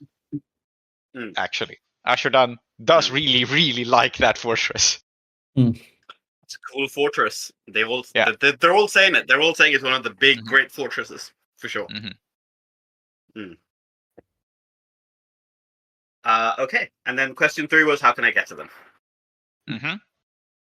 Yes. So physically, it's very difficult because because it's a fortress on the border of the valley itself. Mm-hmm. But emotionally, I think the way that you can get to Ashurdan is, let me check a thing. Yeah. Emotionally, it is by naming something after him. Of course it is. Of course it is. Polemarch's fortress, after all, is named after his rival, and Sicari's Regret is named after Knight President Castador Sicari. Well, Polemarch's Fortress Yeah. is more for the title. Yeah, it is. What about it is sort of a Ashurdan's title. Valley?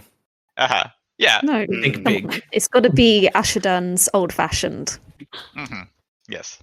Ashurdan Drinks of the menu. Valley of the Wind. Yeah. got it. Yeah. But I think, naming something after Ashurdan is something that he cares quite deeply about, and he does not have anything in the valley named after himself at the moment. Mm. And if he were to take on the title of Polemarch, he would probably just rename the title after himself also, because that's the kind of guy he is. So Yes. Okay.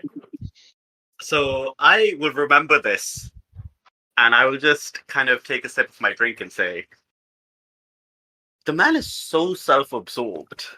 It's entirely possible he had a little wander, got very high, and convinced himself some great evil when in reality he slept off a hangover in a ditch. yes, that is possible. I concur with that understanding. I also think the fog has gotten to Luchagos Ashurdan. I think he has forgotten who he used to be.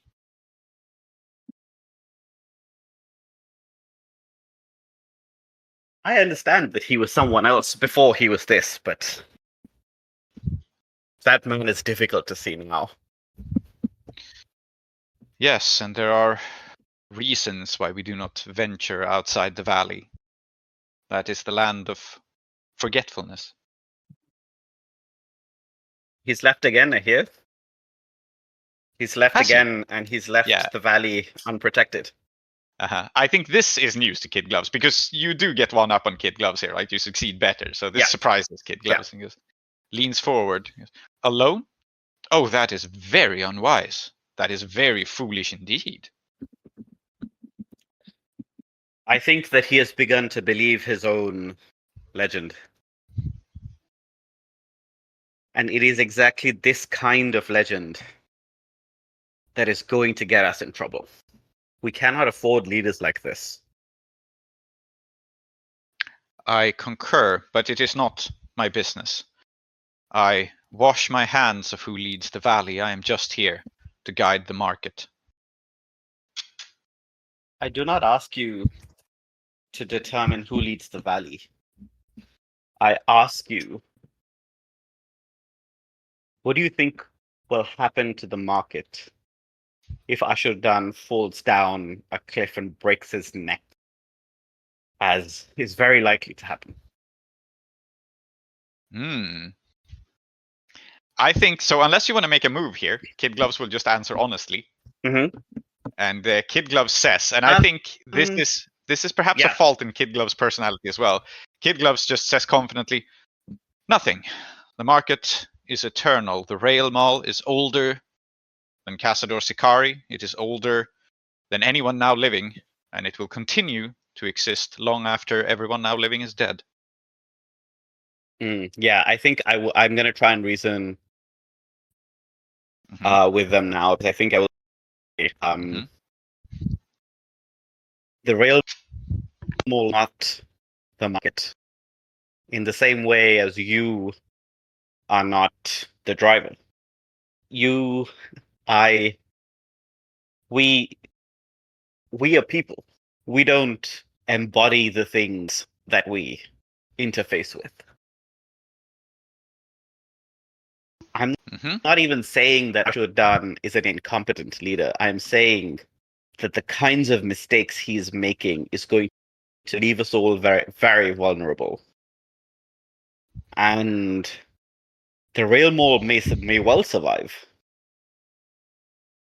but in the same state that it is now, or in a state worse, far worse? I'm just asking you to consider this possibility. Mm-hmm.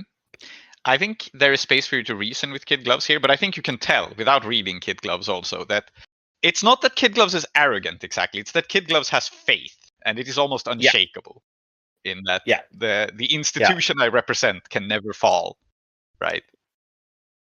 Would you like me to back your play here, Ahiri? Sure. Because I think Yeah. Perfidelity is in a place too where, while yours was a flashback, this is a flash forward. When Kid Gloves comes back to the cockpits, Perfidelity's touch will be on it, and the realm all can change. The realm all will survive, but we have to do something first. We have to be actors, not passive. Nice. Yes. Yeah. So, yeah, Feel free to back this play.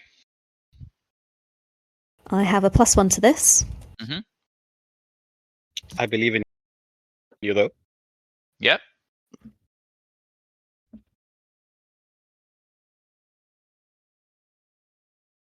Thank 12. you. Thank you for the 12. The belief, Okay. yeah. I believe It was a I key believe thing. in our relationship as well. It will cost you nothing. Do you give a +1 to the roll, or do you give some other benefit? I wonder if another benefit will be here, that maybe it doesn't happen now, but Kid Gloves will have to hear Ahiri out at some point. Yep, absolutely. I think, okay, fair enough. No matter what happens here, Kid Gloves is open to listening. You haven't even gotten to the problem of screw tape yet, after all. And now we know that even if this roll fails, Kid Gloves will still hear you out about screw tape. Yeah, makes sense. But I rolled a 10. Okay, So 10. Yeah, I think this just... Sorry. I feel strongly that Tar-Minotaur is going to roll only between a 1 and a 4 for the next, 1,000 years at the rate that this is going. And I wish I could apologize for it, but I can't, in good faith, do that. You are not capable of apologizing. Yes. Rolling 12s? No, man. No.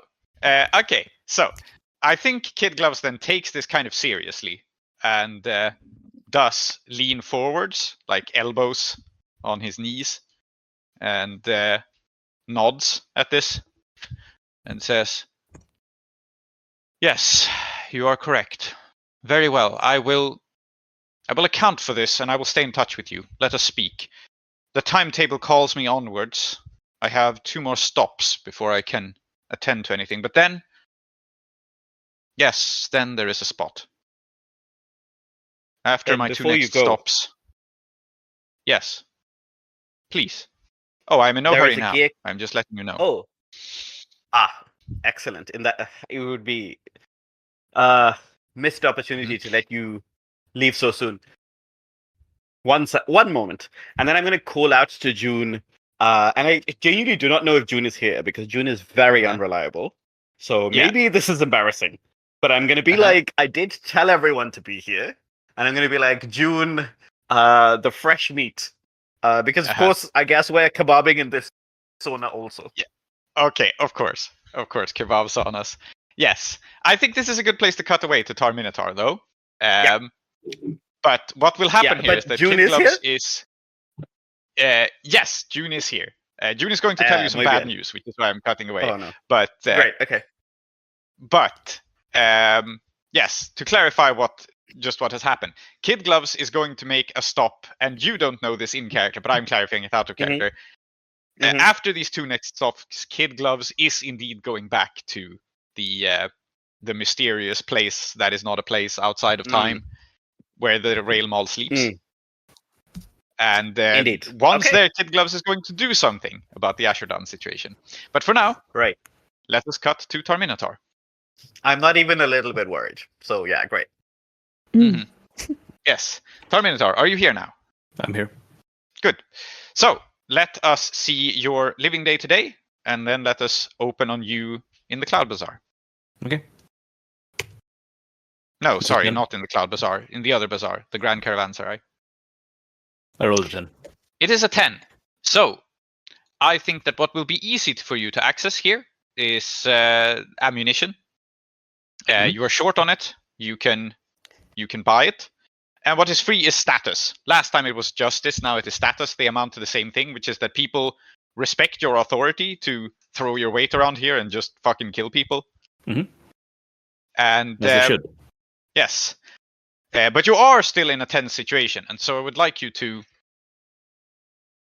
open up with your move for starting out in a tense situation. If you have enemies here, if you have allies here, etc. Yes.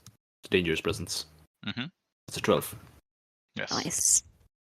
Yeah, I'm going to mark that first because I think I forgot to do one. Uh-huh. Anyway, yeah. So on a 12 plus, I get to choose 2. Mm-hmm. If I have any enemies here, they freeze and try to make themselves inconspicuous. I ask you who Okay. does. Yeah. I don't think you have enemies here. I think that everyone is afraid of you, and so like everyone freezes and tries to make themselves inconspicuous, but there's no one who draws your attention as in like, I want to murder you right here and now. So I think in fact what you learn is simply you do not have enemies here. You may have allies, but you do not have enemies. And if I do have any allies here, they make eye contact with me. Who does? Yes. Yes. Someone does. And I think that this someone is... Now I just gotta look at my NPCs I prepared.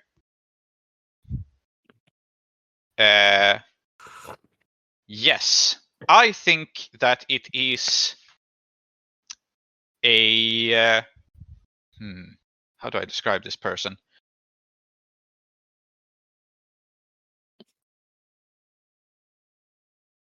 So it is... This place mainly buys and sells clothes. I think this person is something like a model. Like, you know, we don't really have models in the sense that this culture is not highly evolved enough to have like, you know, photography model lines. But this is someone who advertises clothes, someone who draws in customers, someone who is somewhere in between like a model, as in wears the clothes on display, and also a salesperson and a little bit of a butter up clients kind of person. Mhm. Maybe in a sense that sometimes even glides into something like sex work, if we're cool with that. Like, this is... You get the vibe. This is a person whose entire job is to charm people.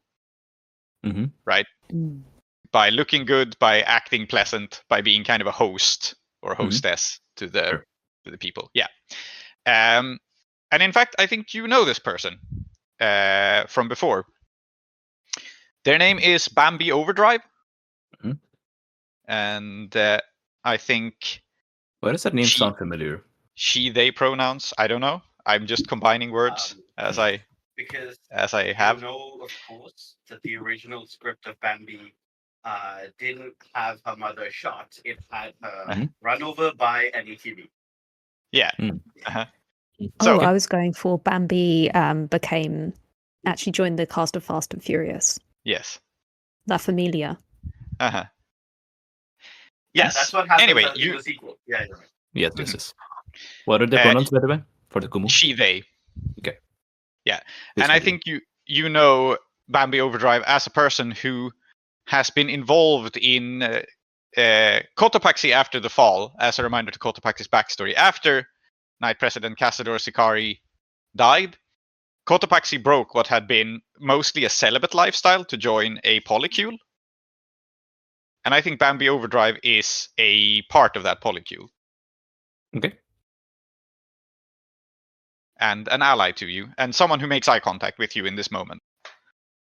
Yeah. Even though you just killed like a person they knew presumably quite well, but People die all the time. yeah. So she makes eye contact with you and then strides away, I think, in amongst some stalls selling some things.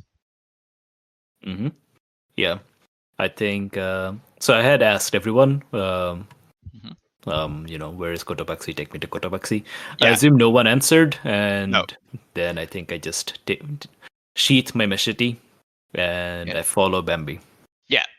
And I think the vibe is that she is not telling you this because it's clear that she doesn't want to openly reveal that she knows where Cotopaxi is. But as soon as you follow her, she turns around and looks at you, goes, "Well, what'd you do that for? Kill the guy." And she smiles at you. Is this what Bambi sounds like? Thank you. Yeah. Incredible voice. Uh-huh. Mhm. Thank you. Yeah.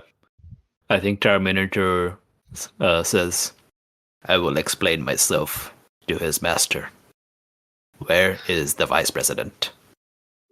All right, don't take this the wrong way, and don't cause any big scene. But the vice president is with a couple of scholars and scribes and such, drawing up some kind of secret papers. But I'm guessing this is important enough, so I could take you there, but I'd appreciate it being discreet, and you ain't exactly discreet, you know?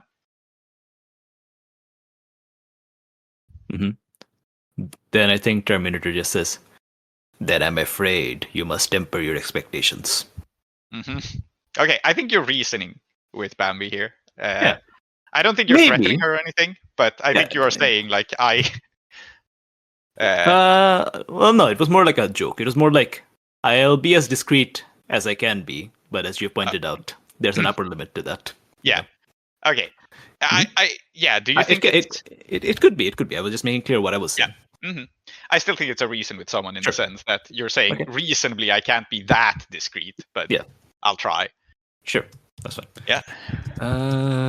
My cool is 0, so let's just go. Yeah.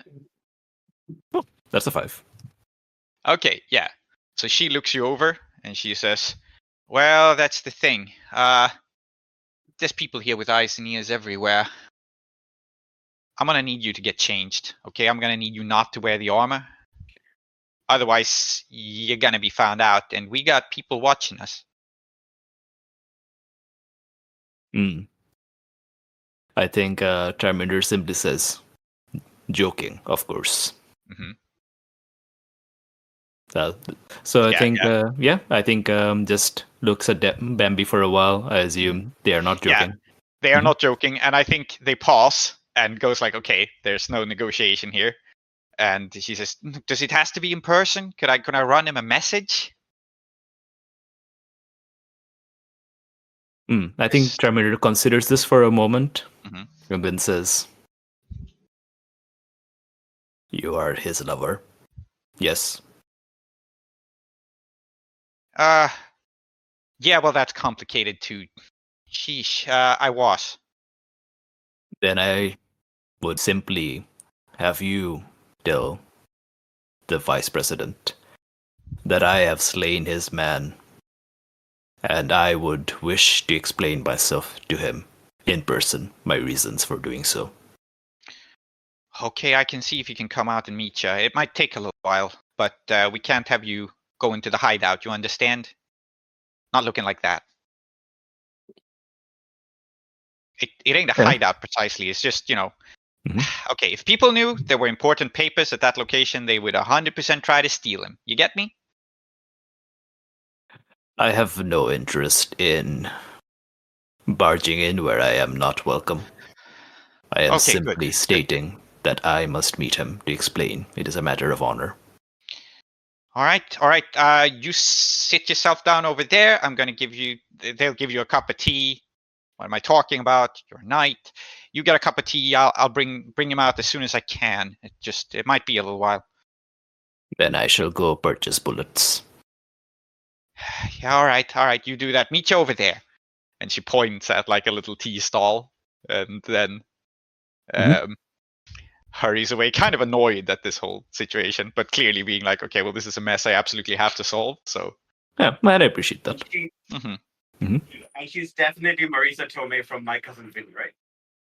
yeah, I guess so. I am a Yeah. Nice. So I think I'm just going to.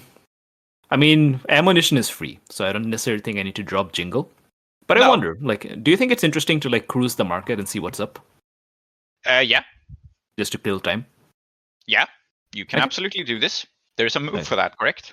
Yes, there is. When a PC drops jingle, they roll plus barter to determine their buying power. And yeah, I think this kind of just to see what there's interesting here, kind of. It's Yeah. less about me being like, I want to buy this specific thing. Yeah, Well, like, sure. it can be. Mhm. Yeah. Cool. Roll plus barter. Yeah, roll plus barter.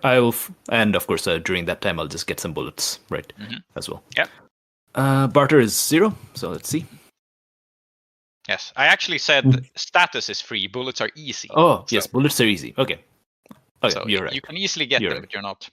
Okay, well, I However- rolled an 11. You roll an 11. So basically, by me saying it's easy, is there are no particular obstacles in the way here unless you had failed. Yeah. But you didn't fail. So Yeah. you are considered both rich and powerful. The market wants to sell you everything you want. It considers you a partner, an insider, even a part of itself. It goes out of its way, maybe even falls over itself to deal with them. And this is Violence kind of a is the answer, it turns out. yep. Mhm. And this is a fine dealery. I think most of the things here that are sold here are not practical. This is sartorial goods, right? This is fine clothes and luxuries. Mhm. So bullets can be found, absolutely. But what is offered to you at a very reasonable price for a Mhm. knight such as yourself is, I think, something woven, sewn, or otherwise created for you to wear, perhaps over your armor, perhaps under it, perhaps for comfort or perhaps for style. What do you think it is? So it's not that you're given it, but you're given an insanely good deal on it. Silk is the thing here, right? From Yeah. silkworms. Yes. And this is Sartori wear and gear.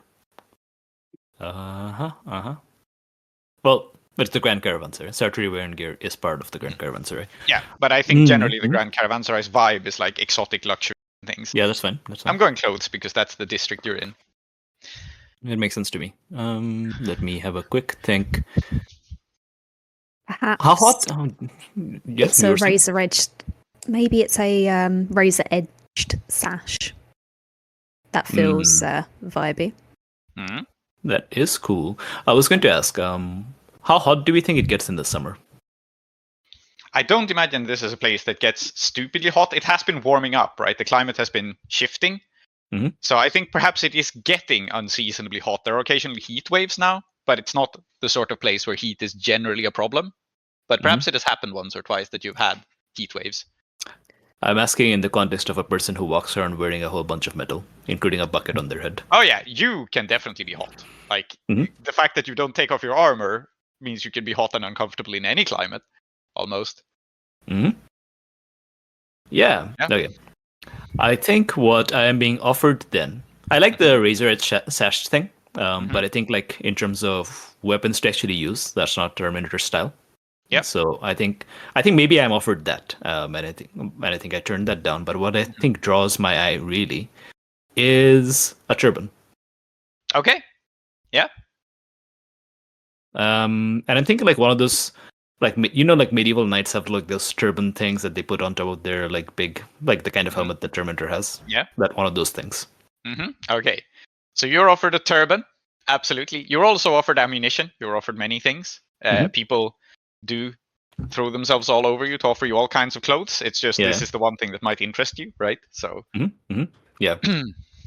Okay. Yeah. Now, how do we think actually buying something works here? Oh, I think that you drop jingle on things. That does mean that you have resources to offer. You also have status, is the thing. Like you also have status and influence.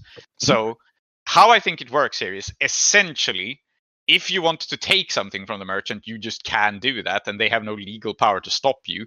It's just they're going to be upset. Like it's rude. So I think this, for a person of your status, for the knights, how it used to work, right, is that it is not an exact system of buy for this amount and receipts. It is a system of giving and giving back in turn, right? So these people absolutely just offer you these things, and if you just take them and walk away, they will consider you incredibly rude, but they won't stop you. No, and I wouldn't do that. That would be No, dishonorable. exactly. So they expect you to give them some gift or boon in return, and maybe in the olden days, I think it would have sufficed to just be like, I shall protect you and your lands, or some ceremonial boon, right? But that doesn't really fly anymore. No, I think. Yeah, but it is the Grand Caravanserai, and these are depraved times with outsiders walking in and about. So I think I ask I asked them. Mm. I thank you for the gift. What troubles have there been with the Caravanserai? Okay, you're aiming to pay them back in services. Yeah. Is that the Well, goal? Yeah. Well, I would never phrase it that way. Mm-hmm. But Well, I would, that but is Terminator never would phrase it that way. Yes, Yeah. basically. but out of character. That is your vibe. Yeah, Like rather than yeah. give you goods, I would help you with your troubles. I'll be real. I don't have goods. Yeah. Absolutely. I mean, you must have something because you succeeded on the barter roll, so you're considered rich. Maybe you have because something I'm a knight. found in your old. Yeah. Yeah. This is very fair. So I think the turban selling person. Oh yeah. Okay. We'll pull you into this then. I think the turban selling person bows and smiles at you in recognition, and says, "Now you mention it, good knight. There is a vile and wicked merchant who has been undercutting my business. Yes. He is, as it happens, out on the road now, bound for... okay, what's an interesting place to be bound for? Let me look at the map again. Yeah, we haven't seen the mosque. No, we haven't. I was thinking. Yeah. He is on the road now, bound for the Mosque of the Holy Swamp. Normally, he keeps a stall just there. If you could kindly tell him not to come back here, not to do his dirty deals anymore, where honest folk try to work, it would be much appreciated. And plainly, and I think this is something that probably even Tar-Minotaur can realize, this is just a merchant aiming to get rid of a rival. This is just a merchant going go over there, intimidate that guy to vacate this lot and stop competing with me. Mm-hmm. It is really just naked protection bracket tactics. What name am I given? Yeah, that's a good question. Let's look up. I just assumed it was Revolver Pinata, but it turns out it's not then. It's not. It's not Revolver Pinata in this case. This is not you being sicked on Revolver Pinata directly. It is probably someone who is connected to it, though. Tell you what, actually. Mm-hmm. I think you said that I figured this out immediately. So maybe we do get to the name, but I think I'm going to read the person, the turban merchant. Yep. I think I'll just simply... How about I do the roll and then I'll tell you what I actually say, and then you can tell me if it goes badly or not. Absolutely. I believe my sharp is -1. Yep. Mm-hmm. So it's a 4. I'll tell you what I would do ask in this moment, though. Yeah. But just simply, I raise my hand up and I say, I understand that this matters much to you, but I am no bully boy. I will not go around threatening people simply for your gain, my friend. This is a great market. There are actual threats upon it, are there not? Name one. Okay. I think he looks stunned and flinches a little at this, but I think I like where you're taking this direction, because I think this guy was just aiming to. Yeah. So he looks up and he goes, "Yeah, sure, why not? Why not connect all of this together?" So he goes, "Well, if you mean big threats, of course, there is Ashurdan and his hound Revolver Pinata. You know of Ashurdan, right? I would not dream of getting involved in the business of knights, but Revolver Pinata is not a knight." Mm-hmm. And what he is saying here also is, we are worried about what Ashurdan will do. I think Ashurdan is very popular, but he is a folk hero, right? Which means that merchants are not necessarily on his side, like the poor generally are. But I think the merchants kind of prefer how the current quote-unquote administration is running things. Yeah. Okay. I think Revolver Pinata Would it be fair to say that Revolver Pinata is a new name for Tar-Minotaur? Or Yes. is, okay. I think so. What's the rundown that this person gives me? Yeah. So I think you are given. Let's establish this for everyone. What is going on here? Most people know some of the details of this already, but Revolver Pinata is a essentially, as Kid Gloves put it, an economic weapon. Revolver Pinata is a person who goes in with a bunch of gains that Ashurdan has for questionable reasons and just buys out people, just like distributes bribes, buys supplies of things. Basically, is just kind of trying to do this sort of economic warfare, right? Where you just do takeovers of things, buy someone's entire stock, bribe someone to leave. So that is kind of the thing. What exactly the purpose of this isn't clear, but there are many reasons to have a bunch of merchants loyal to you who can just suddenly embargo your rivals or whatever. Mm-hmm. And so this seems to be what's going on. Revolver Pinata is fantastically rich and cutting a lot of deals to run people that Ashurdan doesn't like off the market. Okay. And I'm also told to where I would normally find Revolver Pinata, I suppose. Yes. Absolutely. Which in this case is probably at Sikari's regret. Okay. Well, how convenient. Because that's where the rail mall has stopped most recently, and it is known that Revolver Pinata was on the rail mall. Okay. Then I think what Tar-Minotaur does in this moment, after, I guess, I don't know. You can tell me how it really is, but I am imagining this as a more like South Asian coded market. So even though I'm at this stall, I'm the most impressive customer in the market. Mm-hmm. Yeah. So I'm being given this turban, and this person's telling me, but I imagine there's a bunch of other merchants hanging around who start telling me all about like Revolver Pinata. Yeah, absolutely. There is a crowd here. And the consequence of the miss here is that there is now a rumor flying about that you are going to deal with this terribly unfair competition. Well, I suppose the best thing to do in that situation is to actually do it, right? So I think what Tar-Minotaur's going to say is actually not very much. Going to kind of like sip her tea because, well, that's also been offered, surely. Yes. And because, that's just how you do. And probably going to finish the tea. Going to look at the turban. Mm-hmm. First, put her helmet back on. Put the turban on top of her head to kind of like see how to adjust it a little bit. Looks at the merchant and says, "Your work is of fine quality, my friend. You source good materials. You work with weavers and tailors of skill, and your prices are good. You should trust in your own skills as a merchant to see you through towards prosperity. It shall happen." And then I'm going to walk out the door. I'm not going to be like, I'm going to kill Revolver Pinata for you. I'm not going to say it. I'm going to do it, but I'm not going to say it. And I'm going to give sage advice about asking people to, kill your opposition for you. Yeah. Well, I don't think he was imagining killing, more intimidating. Yeah. Well, see, that's his problem. He doesn't know what he's asking for. If I'm going after the opposition, that's what's going to happen. Yeah, absolutely. Okay, so now there is a rumor flying that you are going to deal with this strange wealthy merchant. Yeah. Very good.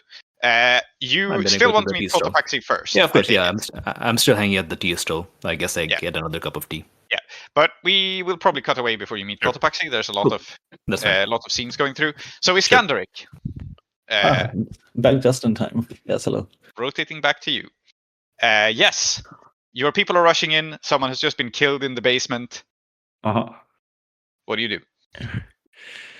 Yeah, so the plan was to someone's been killed. The blood curdling scream.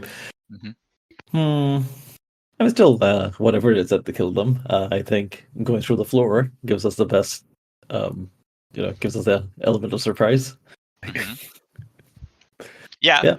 So that's still the plan. Cut up the floor, jump down with a couple of your people, the ones who happen to be nearest. Yeah. I mean, this might not make most sense for Lady Iskandaric to do it, but the player, I'm not going to. I mean, I told you it was the best way in, so you crash down. The question is it you that hops in the hole first, or is it thick as a brick, you think? I gotta. Sometimes you gotta lead by example. I think. Yeah. This is an unknown situation, so I think I'm gonna go in first. Yeah, so you go in first. And what you drop down into is a crudely dug basement. This is clearly not something that was here in the days when this was built as a railroad. This has been dug out afterwards, almost like a mine. There's like bare wood walls, wooden beams supporting it. There's like a lantern on the wall that gives some faint flickering light.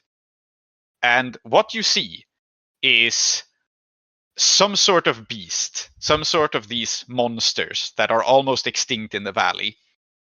And we have established that the last one we saw was insect-like. Let's have everyone but Iskandaric here pitch in to paint the scene. What does this monster look like? What is it? Starting with, I suppose, Zoheb, you fought the last monster. So tell me, what is the general shape and vibe of this beast? Okay, so there's a monster in the basement who has just killed someone. Yes. Yes. Okay. How big is the basement? Fairly large. It's what I will tell you is this is not a giant beast. This is not a troll-sized thing like the one Tar-Minotaur fought. It is smaller. So I'm just establishing that because a bigger one wouldn't fit in this basement, right? It's crudely dug out, and there are other reasons for this as well. Oh, yeah. But Okay. what sort of species is it? Okay, dug out of the floor with earth, I suppose. That's been like reinforced with beams and so on. Yeah. Yeah. Okay, so it is clearly something that tunnels. Now we could go for an insect. I think that would be the most obvious thing, but we don't want to go for an insect. We want to go for a big starfish mole-looking thing. Okay, starfish mole-looking thing. Excellent. Tree, tell me, how does it kill people? Is it with its claws, or is it with something more unexpected? No, I think its claws it mostly uses to crack open whatever. So it's omnivorous. I think like much like a bear or something, right? It'll eat whatever, and it often uses its claws to break open like massive fruits, perhaps. But the way that it kills people is that it is so large and so impervious to damage that it simply falls on them and crushes them. Yep. Okay. So this one isn't. I think this one is not full grown because it would be difficult to keep it if it were. But that's how it normally. Yeah. It uses blunt trauma. Yeah. Strength. Yeah. It's like I'm imagining like how instead of a snake biting you with venom, it's the kind of snake where it just goes around you and crushes you and then you die, right? Like it's like yes, it uses its sheer bulk against you. But this one probably isn't yet able to do that. Yeah. Okay. And Salty, finally. What signs is there here that these people have kept this beast in captivity? Because they have, in fact, kept this beast in captivity.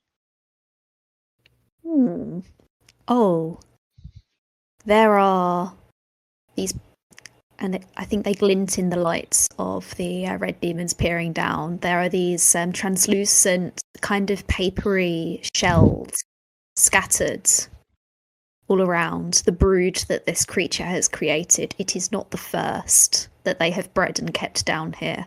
And I think one of the eggs is still whole. Yes. And healthy, and we can see something moving inside. Yeah, absolutely. Okay. So yes, this is a monster, I guess not just caught, but bred in captivity. That's cool. And yeah, you drop down, it has smashed a big paw and like crushed the person who went down into the basement. And what you see at a quick glance is that they, not knowing what has happened, having been attacked by an unknown force very suddenly, have attempted to unleash this monster and have in fact succeeded, just been killed in the process. So whatever leash or chain it was on before is now unlocked. Okay. Like maybe it was in a cage, maybe it was on a leash, something like this. It no longer is. It is freed. And it has basically just stepped on the person that freed it. Cool. All right. Dree, you said this is of such bulk that it's pretty much impervious to damage. Yeah, it's like how bears have like such thick, like not just fur but fat, right? So it's like you can shoot them. It may not do anything, right? Yeah, it is a bear-sized starfish mole. All right, now because it is a starfish mold, it has one of the most sensitive organs of any mammal there is. I know just the way to incapacitate this thing. Mm-hmm. I'm going to pull out some pepper from my pocket. Okay. Pocket pepper, and you're going to make it Oh sneeze. my god, it's Peter Piper. Uh-huh. Mm-hmm. Okay. Very good. I think that you're trying something challenging here. I don't think this is necessarily an attack. I think this is a physical action that might be beyond you, and that is simply like dodging it while you fling pepper at it. So you're rolling with aggro? I do If have that's- scavengers and thieves, so if I roll that, I might have just the thing. If I get a 10 plus, Okay. I might have Yes. just the thing or better. Good. Go for scavengers and thieves then. Yeah. That sounds great. All right. Okay, rolling plus hard. Oh, that's very nice for me. Mm-hmm.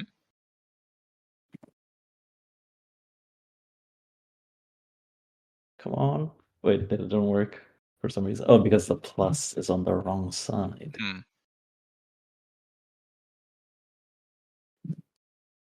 It's a 9. Okay. Okay, so I've got pocket pepper. You've got just the thing. Yeah, all right. Yeah, you fling out pocket pepper at it, and it flinches backwards. And I think this does not, this spooks it and startles it. It does not necessarily harm it, but it flinches backwards. It does not attack you. And you have the initiative in the situation, undoubtedly. All right. Like, it shies backwards, back towards the wall. There are signs of where it has perhaps expanded this dugout a little bit. Of course, you see the egg beside it, where there is another mole monster. Because moles hatch from eggs, clearly. Indeed. Are my men down here now? Oh yeah, they drop down behind you. Thing is a bridge. Okay, so I'll describe what the general plan is. I think Iskandaric gets the idea that fighting this thing is going to be very tiresome. It's going to be a very lengthy thing, right? Trying to actually kill this thing. Yeah. So through a combination of poking it with their rifle bayonets and pocket pepper, they're gonna try to force it back into its cage. Like presumably it came out of a cage. It was unleashed somehow. Yeah. Force it back into the cage and lock it up. I think that's what we're trying to do. Okay. So I think that we are. I think it still attacks someone, but the goal is to get them out of your way, knock them down, drive them away, or fight past them. So you're looking to pick that option on an attack. Yeah. And I think that you're attacking with a gang, which. How does that work again? When you use your gang as a tool or a weapon, it's your gang that inflicts and suffers harm. It's your gang that capabilities that determine how much work they can accomplish, etc. So, I think you're attacking this thing with your gang. The people who stand to be injured are your gang members, not you, if this goes poorly. And they will also determine how much harm you do. Although this thing has hella armor, so dealing serious harm to it is going to be very difficult. Indeed. All right. Okay, but we are trying to push it back into this cage. Yep. 11. Okay. So. Well, yeah, our dice are hot, guys. Yes, I'm just saying. I remembered that you are also. We are doing battle here technically, so you also have to roll acting under fire. Oh, okay. That is how it works. Because you're also defending yourself, right? Like, you have the initiative, but... Cool. Okay, so that's cool. I don't have anything there.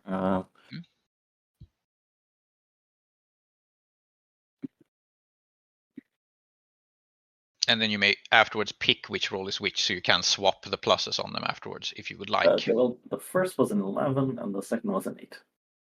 Yeah, so one of them will be a 7 to 9 either way. Yeah, one of them will be a 7 to 9, the other one will be a full hit. So it's up to you whether you want to do a full hit on defending or attacking. So if you defend on act under fire, then none of your crew members take any damage. Okay. Oh, they take little harm, sorry. If you get 10 plus on the defense, then you take little harm. Otherwise, you take full harm. And if you do 10 plus on the attack, then you get to pick 2 options. Otherwise, you just get the 1. Yeah, I think I just need the 1, right? Which is hang on, let me look at the thing again. So when I attack someone, I can do terrible harm, seize all something. So yes, I'm choosing the pin them down thing. Yeah. Right? They're pinned down. Okay. They can't go anywhere. And yeah, I will and I'll take the 10 plus on the defense. So we take little harm. Okay, and your crew has armor, correct? Didn't you? That's right. Sorry, just to check.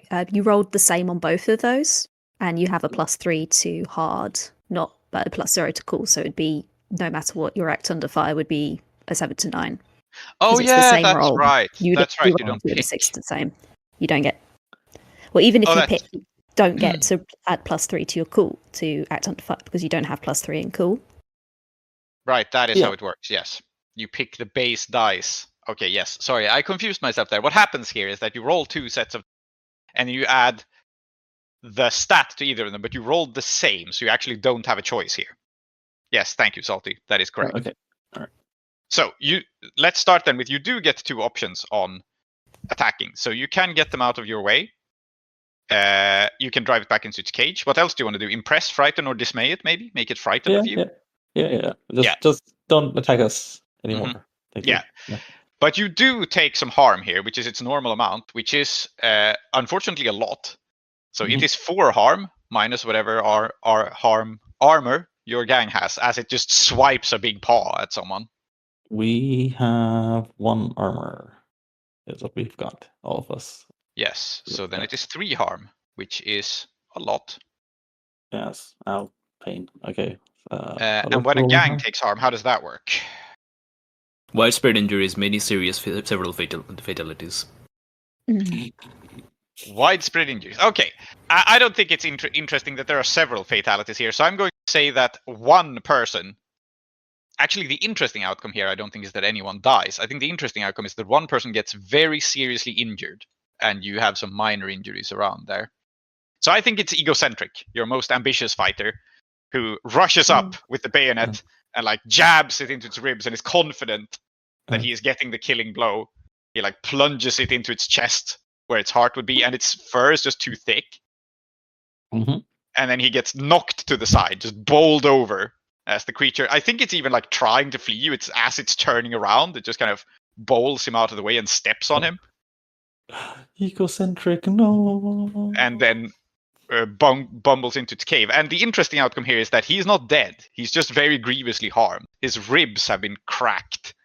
And like if it had stepped more directly over him, it would have crushed his heart. But now it is just like broken at the side of his rib cage. It is the kind of thing he may even make a full recovery from, but definitely not now, and definitely not if he doesn't get help immediately. Okay. And he doesn't even scream out in terror because the wind has been knocked out of him. He just lies there whimpering. And like your people manage to wrestle the beast into whatever submission. I guess it is kind of a cage. I guess that makes sense. They like slam shut the iron bars around it. The iron bars, by the way, which are made of old grills. This is clearly like barbecue equipment that has been welded together to make a cage. Yeah. And they slam that shut and tie it down. And Egocentric has been stepped on. Yes. Okay, let me think for a minute. All right, I think the situation is under control though. Now is it? Yep. Okay. The beast is totally back in its cage. The beast is back in its cage. All right. Okay. What can I do as not someone who's good at healing? Is there something I can do for Egocentric, like me personally, or? You can't do anything to recover harm to him. What you can do is like put him on a stretcher and take him safely out of here. Right. Like Okay. that. Get him to medical attention as quickly as possible. You don't have medic on your gang. I mean, you're roving bandits. So you could drive back to the tower. I think the only person who can save his life is Angelica. Yeah, that's what I was thinking as well. Okay, so what I'm going to try to do is, okay, surely they didn't have just one radio, right? That the one that... maybe. Right? Is there another one? Or maybe we have a way of getting back to Angelica. I think they definitely don't have another one. Take as a brick broke the only one. That was just a thing that happened. You do, however, have scavengers and things. When something's hard to come by, and you have spent some time at the tower, so it's not infeasible that one of your people have nicked a radio from somewhere around there. Yeah, all right, let's get a radio. So let's see scavengers and thieves again. Mm. Mm-hmm. Yeah. Hi, I'm sorry. All right.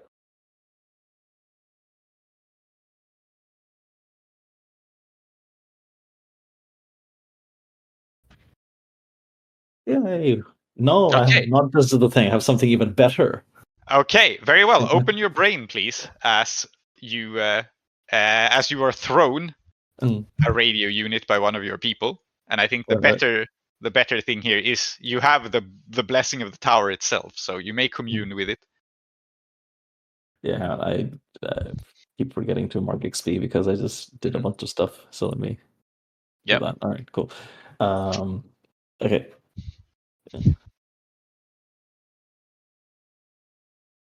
Oh, no, bit of 4. Oh, and that misses. All right. So what misses, happens is you are thrown the radio. You can absolutely communicate with Angelica, but you also communicate with the tower. Mm-hmm. And I think the tower here tells you very simply, like you take the radio and you're about to tune it in to speak with Angelica, right? And instead you hear this like recorded old messages from the tower. And of course it is a football broadcast because this is how you work. This is how you get the... So you get something like, oh, that is a nasty injury. Ooh, and then it switches channel, right? So it goes like, oh, that is a nasty injury. Ooh, that... Do not miss the chance. Your opportunity is now. Bye, bye, bye. And the message the tower is sending you is, fuck this guy. Leave him to die. You need this shipment. Oh, okay. All right, cool. And then after these 2 weird intermissions, you do get through to Angelica, and you can send a message, but the tower has made its will clear. Tower has made its will clear. That's an important character moment for Iskandaric. But I think the need of the many must outweigh the need of the few, or in this case, one. So she gets on the radio. She goes to Angelica, and she just says, "How quickly can you send someone here?" Send someone? You have all the vehicles. I don't have anything. All right. Yeah, and I think this is true. Fennec Garibaldi had the other vehicle, are now in the possession of Tar-Minotaur and Perfidelity. So the tower has no means of transportation, like other than your 4-wheelers, and you brought all of those. All right, I think that she goes, shit.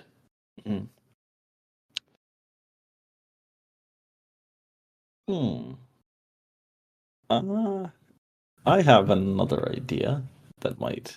the inscrutable real mall timetable can be made scrutable. Okay, you want the rail mall to arrive? I just want to see if it will. Yes, okay. I love this idea. Yes. I think that the rail mall can be arriving. It can be inbound. All right. Oh, okay, so that I can just have that? You can just have that. You can get egocentric on the train. Now, I will say, trying to get on the train presents its own problems because, well, it's a distraction from the raid you're trying to do, but it is faster than carting this guy home. I will also point out that the rail mall is, it's a train that has guards and stuff. It's not necessarily hostile to you, right? But it is not the kind of thing you can just waltz onto heavily armed and armored and be like, this is a train robbery, because they will totally take it as a train robbery if you try. Oh, I was going to say, here, take this guy to safety. Yeah. That is absolutely possible, but I'm just flagging. It will not be completely trivial. Like, you can negotiate this, but it will not be free. and the rail mall is not necessarily going to regard you as not a threat, right? Like, because you are a threat. So, but if that's what you want to happen, that can happen. I think we will close the scene there, though. So, the next scene is Tar-Minotaur finally meeting with Cotopaxi. Mhm. And I think you sit at this place, and then Bambi Overdrive kind of escorts Cotopaxi back to you and points in your direction. And Cotopaxi is a very old man, right? Do you mind recapping the sort of look you had in mind for him? Let me refresh myself then. Because you designed this person, so Let's see. I described him as old, well-dressed, very mindful of his personal hygiene. Mhm. Despite his age, he has a bright red beard, Yep. which contrasts with the silver hair. Yep. Yeah, I think that's it. yeah, bright red beard, silver hair, a very nice green suit today, I think. Mhm. And he good. steps forward. He is quite old, and I think he is being supported by a member of his polycule. So Bambi Overdrive is there, but she has a little bit of a distance from him. You can tell immediately that their relationship is perhaps a little bit strained. And the person who steps up is like very... The person next to him is some very elegant, beautiful, sort of androgynous looking person with long hair. I think also pale hair, like that kind of blonde that is almost silver, who he's leaning on as if he's not quite well. And this lover, who you do not know, sits him down and does not speak to you because you are a knight. Like both Bambi Overdrive and this other person are mindful of their station. Mhm. Cotopaxi takes a seat opposite you and says, "I am sorry for the inconvenience. I did not expect to be seen by a knight whilst here." Yeah, I think I shake his hand with my naked hand. I have taken my vambrace off. Yeah, he shakes your hand also. He leans forward over the table slightly. Yeah, I think I offer him tea because I think I'm buying. Mhm. And then, I think I say, "You have heard that I have slain your Batman." Yes, I have heard it, though I don't understand it. I shall explain it. It is not meant to be an insult to you and your authority. The Batman. I have had a vision that has revealed to me that in the years after the fall of the Knight President, the Batman allowed flagrants of the Kajuful Pack access to the presidential palace. He was the one who enabled these vandals to storm the palace and set it afire. I have had this revelation. He also betrayed his sister, leading to her death. These are grave accusations, but you are certain? I think Tar-Minotaur says, "Have I the reputation of one with an addled mind? Have I the reputation of a liar?" No, I suppose it's... Well, dear me, that is awful news. Awful.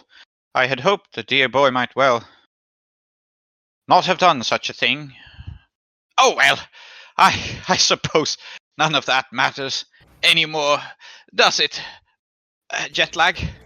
And he looks at his the mysterious blonde man next to him, or person next to him. And Jet lag, for that is apparently their name, smiles back softly and says, "No, I don't suppose it does matter anymore."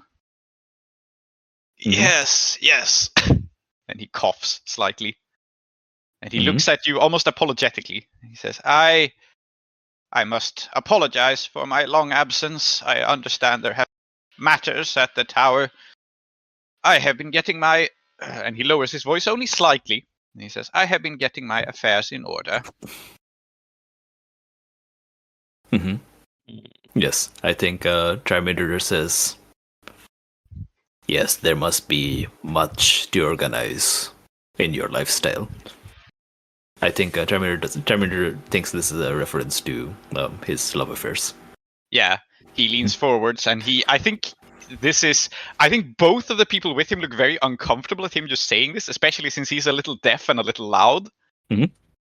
Right? And this is, people have been shooed away. This is an important meeting, but he still says this loudly enough that people might feasibly hear it. And he says, Mhm. No, with a little smile. You see, I am dying. Mm-hmm. Yeah. I think Tar-Minotaur says, and with your passing, we shall lose much that connects us still to the old order, to the golden age. Well, that is why I have appointed my successor. It is Jetlag Pistachio here. You just say to me jet lag pistachio? Yes. I regret. Yeah. And he indicates this person who to you looks every bit like a courtesan. Like, this is Okay. not a serious politician. This is someone who is hot. Okay. Yeah. Okay. Yeah. How do you react to this? Do you react not at all? Do you just go like, okay, that's your business? Yeah, I think. Because he's a dying old man, I Mhm. think Tar-Minotaur is going to say, Jetlag Pistachio shall be inheriting what precisely? Oh, the ceremonial position. You must understand that once we have a new knight president, there must be a new vice president, and, well, order must eventually be restored. It must. Mm-hmm. I think Tar-Minotaur says, if this is the will of the vice president, then I cannot gainsay the matter.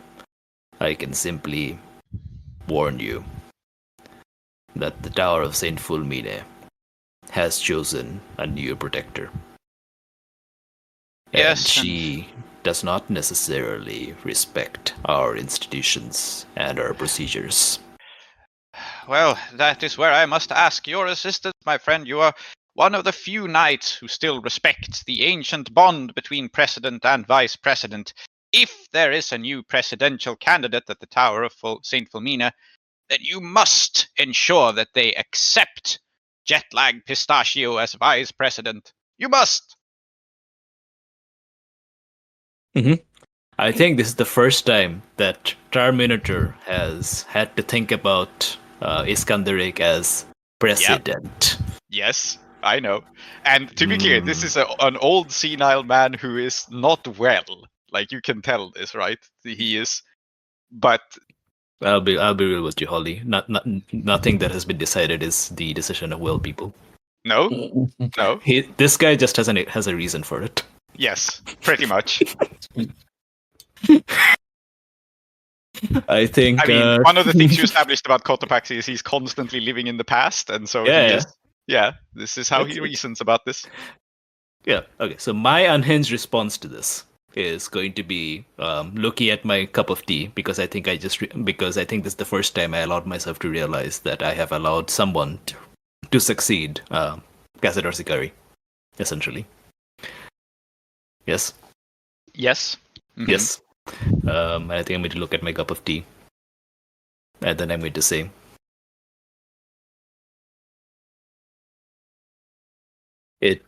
if the person residing in the Tower of Saint Fulmine is appointed knight president, which she has not yet been, then it shall be her prerogative to recognize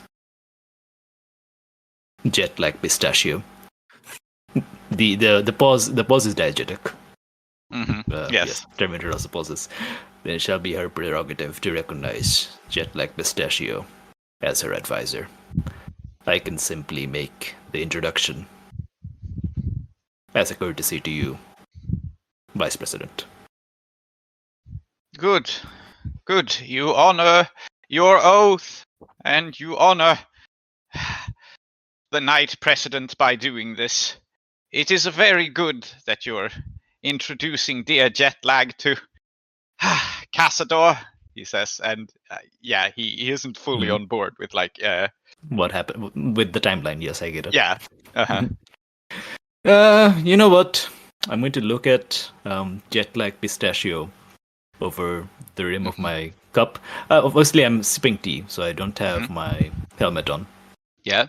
I think I'm going to say I'm going to look at her, and rather than read a person, what I'm going to do is say, "Excuse me for a moment, Vice President. I must." Of course. Yes, I don't say what I must. I just say excuse me, and then I put my helmet on, and then I go for a very short walk, and then stare off into the distance. And inside my helmet, inside my safe space, I'm going to open my brain. Okay, good. I want to see what does the former Knight President have to say about this turn of events. What is her will? What is my purpose at this moment? Something like that, you know. Beautiful. Yes, go ahead and open your brain. That's a flat roll. That's a 7. It's a 7. Okay, so you get vague and confusing vision. Yeah. And I may ask you a question in return. Yes. Okay, I will ask a question of you. Do you think that Knight President Cassador Sicari wants a successor at all? Do I genuinely think so? Yeah. Would she want one at all? Yes, I think yes. In the broadest possible answer, in the broadest possible way, I would say yes. She would want there to be continuity.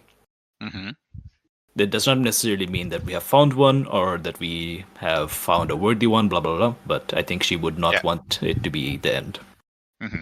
She does not say after me the deluge. Yes. Yeah. Very good. Yeah. Then I think the vision you get, the confusing and alarming vision you get is simply. Yeah. So you don't get a straight answer if Knight President Cassador Sicari approves of this. I think what you get is in his youth. You get visions of Cotopaxi, right? When he was, well, you never know him when he was young. More hale and hearty and young, right? No. He was the vizier, he was the advisor. And he was maybe at times kind of a grey eminence. He was very good at this sort of like manipulation of people, of getting things done that needed to be done. The impression you get of Jetlag Pistachio is that Jetlag Pistachio is 10 times better at it. Interesting. And this is your confusing and alarming vision. Like, this is someone who is a better vizier. Is that a good thing?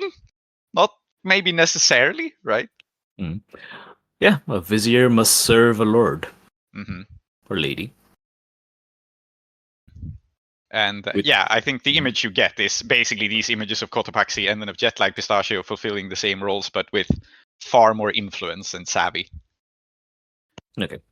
Then I think what I do is I walk back to Cotopaxi, and then I say, "There is much afoot, Vice President, and you are also busy. I had simply wished to meet you and explain to you face to face my actions, so that you do not take offense. Do you take offense if I leave now?" No, not at all. Yeah. And then I say, I shall make the introduction of Jetlag Pistachio to Lady Iskandaric of the Tower of St. Fulmine. I do not say Knight President. Yeah. Yeah, and I think this is the first time where I make like actual eye contact with Jetlag Pistachio. Mm-hmm. Okay, interesting. And Jetlag Pistachio looks back at you with a smile, and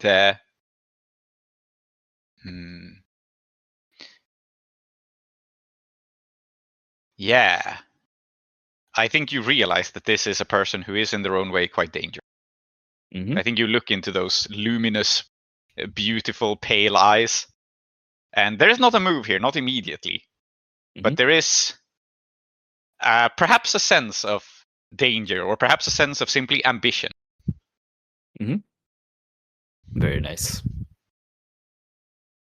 All right. And then, if you wish to leave it at that, then you may leave it at that.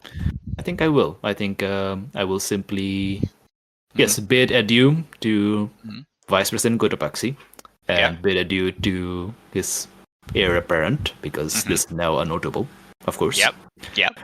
I'll say goodbye also to Bambi Overdrive, yes. Overdrive, because, well, to do otherwise would be rude. And then I'm going to get on Matthew Mark IV, and I'm going to drive to Sicari's Regret. And all the while, I'm going to think about what's going on. Beautiful. And I think next session we will finally see people converge in Convergence Valley at Sicari's Regret, because we will have Ahiri there, we will have Perfidelity there, and we will have Tar-Minotaur there. But this time we did not have time for any share scenes, as it is, but I look forward to it next time. And exciting times. Thank you very much for listening. Tune in again next time to see the Convergence in Convergence Valley. And please do join our Patreon. Fail consistently, so that counterbalance the incredible number of hits we rolled this session. Yes, there must be balance, indeed. All right. Thank you. Bye-bye. Bye. And Goodbye. Goodbye. You've been listening to Desperate Attune Season 3, called No Anthem. I've been your host, Holly. With me have also been Zoheb, Aadiyat, Salty, and Tree. If you'd like to support our show, you can do so at patreon.com/desperateattune, which will give you access to our Discord and also give you access to our episodes 1 week early. If you'd prefer a one-time donation, you can do so at ko-fi.com/desperateattune, or you can buy our book Sunmirror at desperateattune.itch.io. The intro music is Steady Now by Waterflame, and the outro music is Ready Now, also by Waterflame. Our logo design is by Fahim, Anzoom, Rumman. Thank you for listening to Desperate Attune, and we hope to see you again next episode.